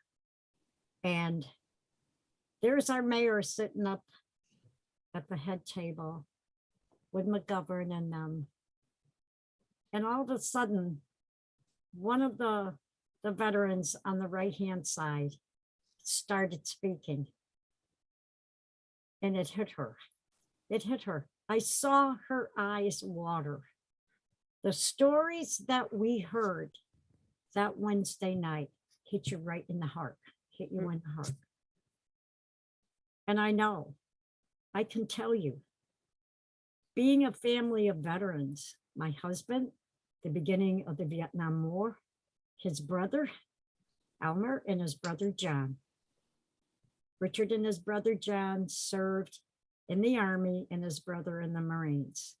I can go through the list. It's phenomenal in our family. And what I heard at that meeting for the veterans is absolutely true with what they were saying. I have one resident on my ward that couldn't come there to talk about it, about how he was in Vietnam, and him and other veterans were placed in cages, wooden cages, and lowered into the water. And he was able to survive that, but one of his best friends did not, because of the rats that were placed in the water. He never came back. So what you heard about cancer also, we heard a lot about cancer that night. And even the veteran woman who talked about her cancer. And it's because of them being in Vietnam and working with these dangerous chemicals. They're not going to admit it, but we know for a fact what chemicals can do to your body. I was, I think Mayor had sponsored the one we did for the Holyoke Soldiers Home with the deaths of 7 of our veterans here in the city of Northampton, along with Michael Quinlan and I. It's unbelievable what is happening to our veterans. Our veterans who, every one of you in your families are safe every night. Your children and you can, and your husbands can close your eyes because you know you're being safe.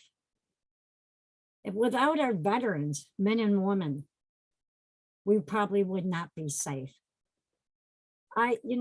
Just being there that night, I said, and I went up to Councilor Rachel Mayor and said, we need to go ahead and do a resolution on this. She said, yes, let's do it as quickly. And I want to thank her. I want to thank Jamila and the mayor, because when I mentioned about asking the mayor, I knew she would come forth because of just seeing her trueness and caring about what she heard that night. It hit you, all of us, in our heart. I have to also thank John Paradas, who helped Michael Quinlan and I with the resolution for the Holyoke Soldiers Home. Him and I had a monthly talk on the phone and also emailing back each other to make the wording very strong on this. And Steve Connors made a little change. Rachel was able to get a hold of Barbara Godin's daughter, who was the veteran woman who spoke that night. And this is amazing of exactly how much treatments they can get there. And to close a place down, it's not going to happen. It's not going to happen. So thank you for the 3 sponsors. And hopefully that our counselors will all support this. Thank you.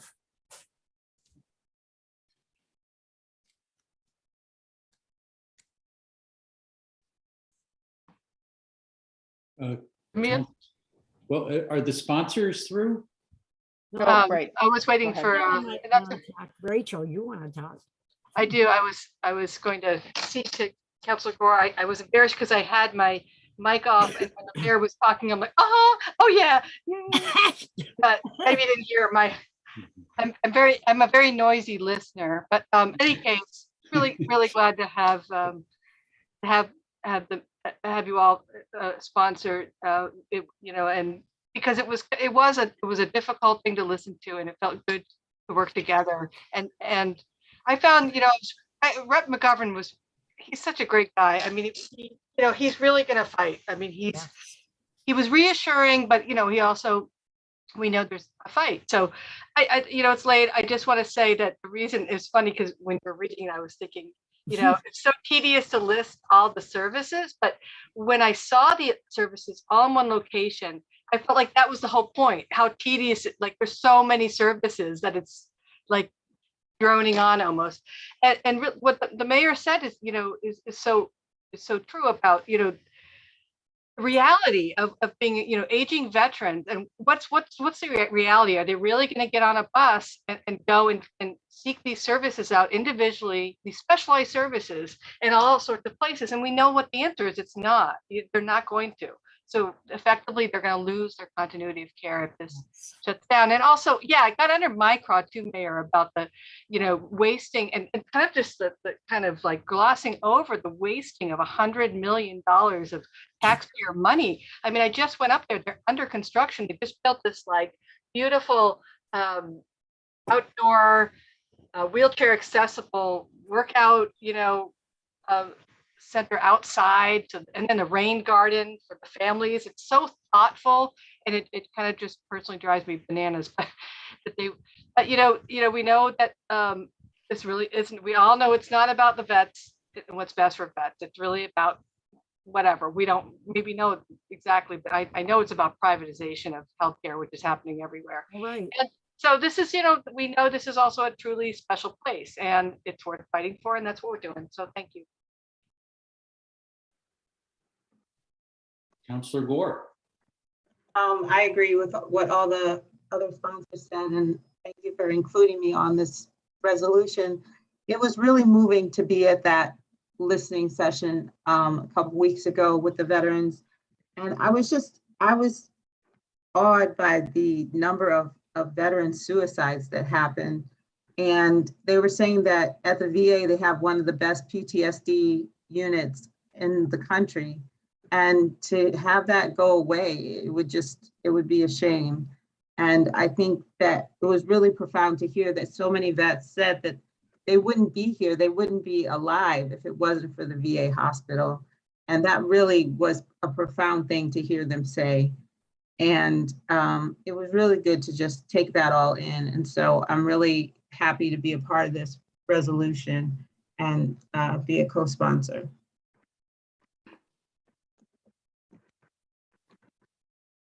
Thank you, Councilor Gore. Councilor Elkins. And I apologize to the sponsors. I didn't mean to jump the gun. And it's and it's late, so I won't say much except for to say that one thing, like everyone else, I'm absolutely going to be happy to vote in favor of this resolution.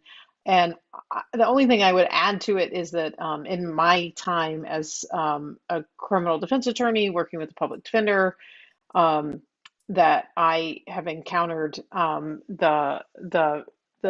I have encountered the VA hospital and the Soldier On program in Leeds throughout my career, and I just want to emphasize that you cannot possibly, for the folks who went to that listening session that I wasn't able to go to, but I have known for years throughout my entire career that the Veterans Hospital in Leeds just touches so many lives in so many ways, and it was just been such a valuable resource for my clients and their families over the years in ways that are incredibly just irreplaceable. It's just unbelievable to have that resource in our community for our veterans. And I was coming into them and contacted some really dire and difficult situations, and it was just some of the best community support that I experienced on behalf of my clients, and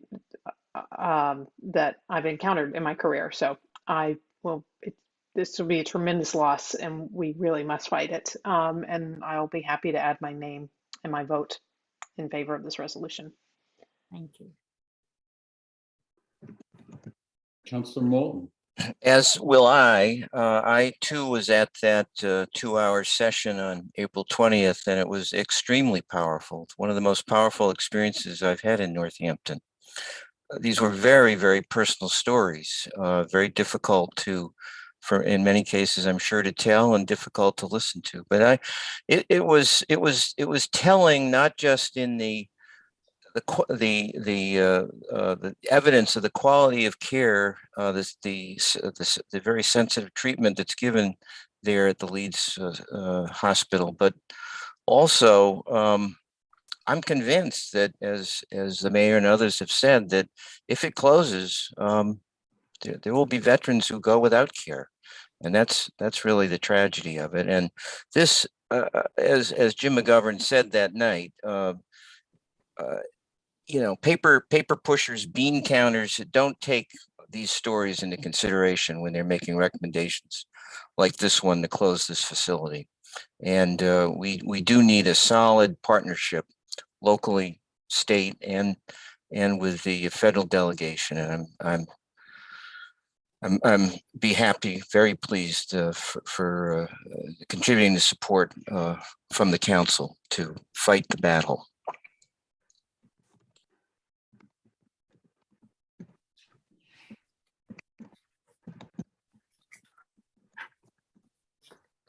Okay, I'm going to say something. So first of all, I just want to say, and this kind of relates to our Department of Community Care, that when you limit access to services, it's a way to cut your budget. It's a way to balance a budget. And that has been going on with human services for several decades now. When you make it really hard to get employment services, when you make it hard to get, mental health services, people don't follow up. And when you make the whole system too hard to access, the people go away and they don't take advantage of it.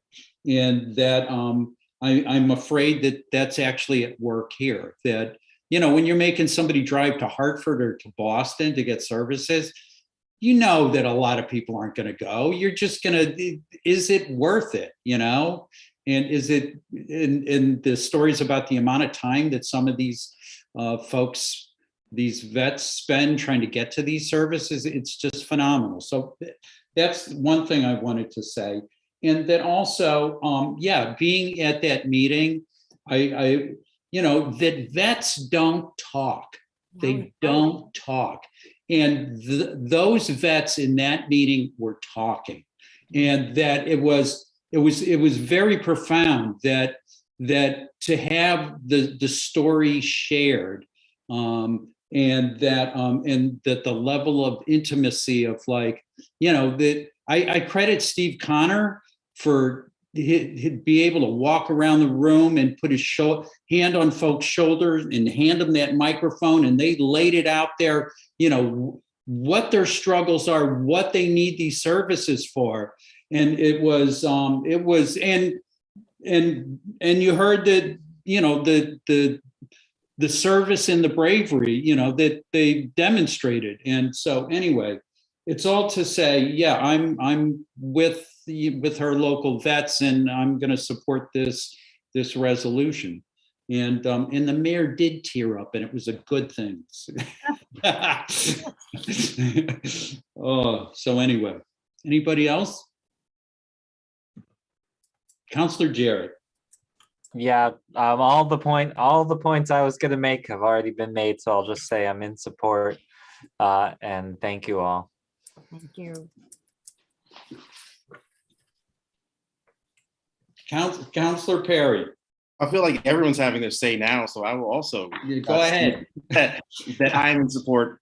And I'll also say that in my time as a city councilor, there are certain things that resolutions we made that really make me proud to be a councilor.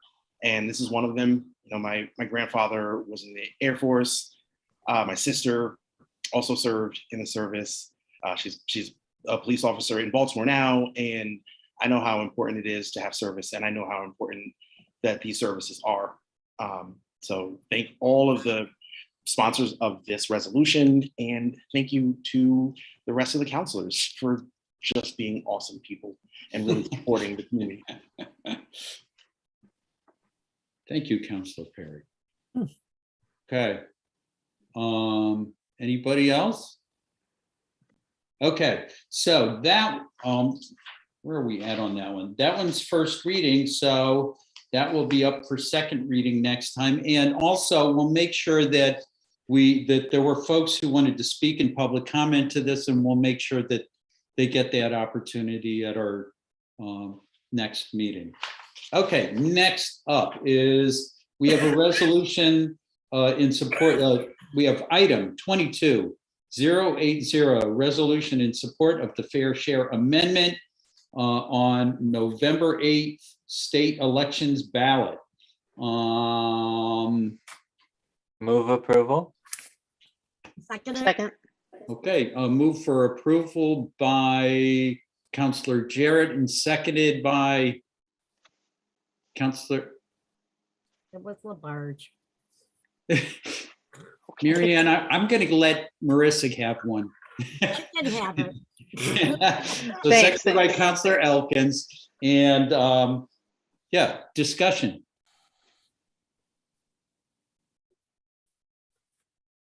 Hearing none. Laura, roll call.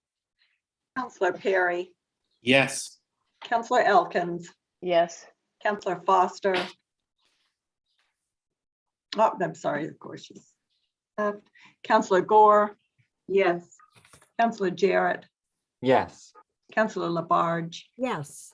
Councilor Maori, Yes. Councilor Moulton, Yes. and Councilor Nash. Yes. Okay, that brings us to one very long set of items. And also Councilor Foster had to leave. She's been struggling with COVID the past week, and she reached her limit, and she hopefully she's in bed right now. Okay, so the consent agenda. I'm going to just be real fast here. I'm going to read some names and stuff. So we have appointments to various committees, to the Arts Council. I just want to, because these, I love this list of names. These are all people who've been stepping forward. It's great. It makes me happy. All right, for the Arts Council, we have Joella Tarbutton Springfield, and we have Anna Polesny. Yep. Okay, for Energy and Sustainability Commission, we have Victoria McGarrell, and for the Housing Partnership, we have Gwen Nabad, who's one of our favorites, who's been showing up. We also have Beverly Bates. For Parks and Recreation Commission, we have Kristen Dardano and Glenn Connolly. And then Paul Foster Moore has his own order here, 22.070, appointment of Paul Foster Moore to the Conservation Commission. Yep. His own order. Okay, then next we have appointments to various committees, more, let's see, who else do we have here? We have the Community Preservation Committee, we have Brian Adams. We have the Conservation Commission, we have C. Mason Marin. To Disability Commission, we have Emma Cornwell. To the Historical Commission, we have Martha Lyon. And for the Human Rights Commission, we have Megan Peck, who we all know well from our review of our ordinances last year. Then we have 22.077, in order to appropriate funds to support the Central Services Roundhouse Parking Lot Project. We have 22.078, in order to authorize expenditures of funds from fire department gifts accounts. We have 22.079, in order to appropriate funds for the purposes of enhancing fire prevention services. And then we have a long list of petitions for annual licenses. I'm not going to read them all. I'm just going to read 22.091, annual license, because I called her to ask her how to pronounce her name. It's Cdem Turcomer, who it's for a secondhand dealer license for Laban Natan and Laban Northampton, something like that. Yeah, okay. And then, all right, I'm not going to read all of the folks who we're referring right now to city services, but I do want to read the last referral on the list here, which is item 22.102, appointment of Patrick McCarthy as Central Services Director. And this is to refer him to the Committee on City Services. So that is the consent agenda. Do I have a Move approval. So motion's made by Councillor Jarrett, seconded by Councillor Labarge. There's no discussion on the consent agenda. Oh, but does any removals? Oh, stop it. No, no removals. I knew that was gonna, all right. Laura, roll call, please. Councillor Elkins, Yes. Councillor Gore, Yeah. Councillor Jarrett, Yes. Councillor Labarge, Yes. Councillor Maori, Yes. Councillor Moulton, Yes. Councillor Nash, Yes. and Councillor Perry. Yes. Okay, that's like that Fire Sign Theater album where you go back to the beginning to start the story at the end. I was about to say, it's been a long night when we get back to me voting first. Okay, so I'm looking at, did we get everything, Laura? Yes, we did. I believe so. Okay, I'd like to move So- to adjourn. yes. Look at it. Okay, motion made by Councillor Elkins, seconded by Councillor Labarge. No discussion. Go for it, Laura. Councillor Gore, Yes. Councillor Jarrett, Yes. Councillor Labarge, Yes. Councillor Maori, Yes. Councillor Moulton, Yes. Councillor Nash, Yes. Councillor Perry, Yes. and Councillor Elkins. Yes. Do you think Charlene is still here? Yeah. Well, we are I only just adjourned. mess with her, yeah. We I are texted adjourned. her a while ago and was like, go to bed. I think she just left her computer open. Maybe. Okay, good night, y'all. I really I just hope hold so. it. We're not Rachel, I just want to thank you for wrangling that meeting to an end so we could get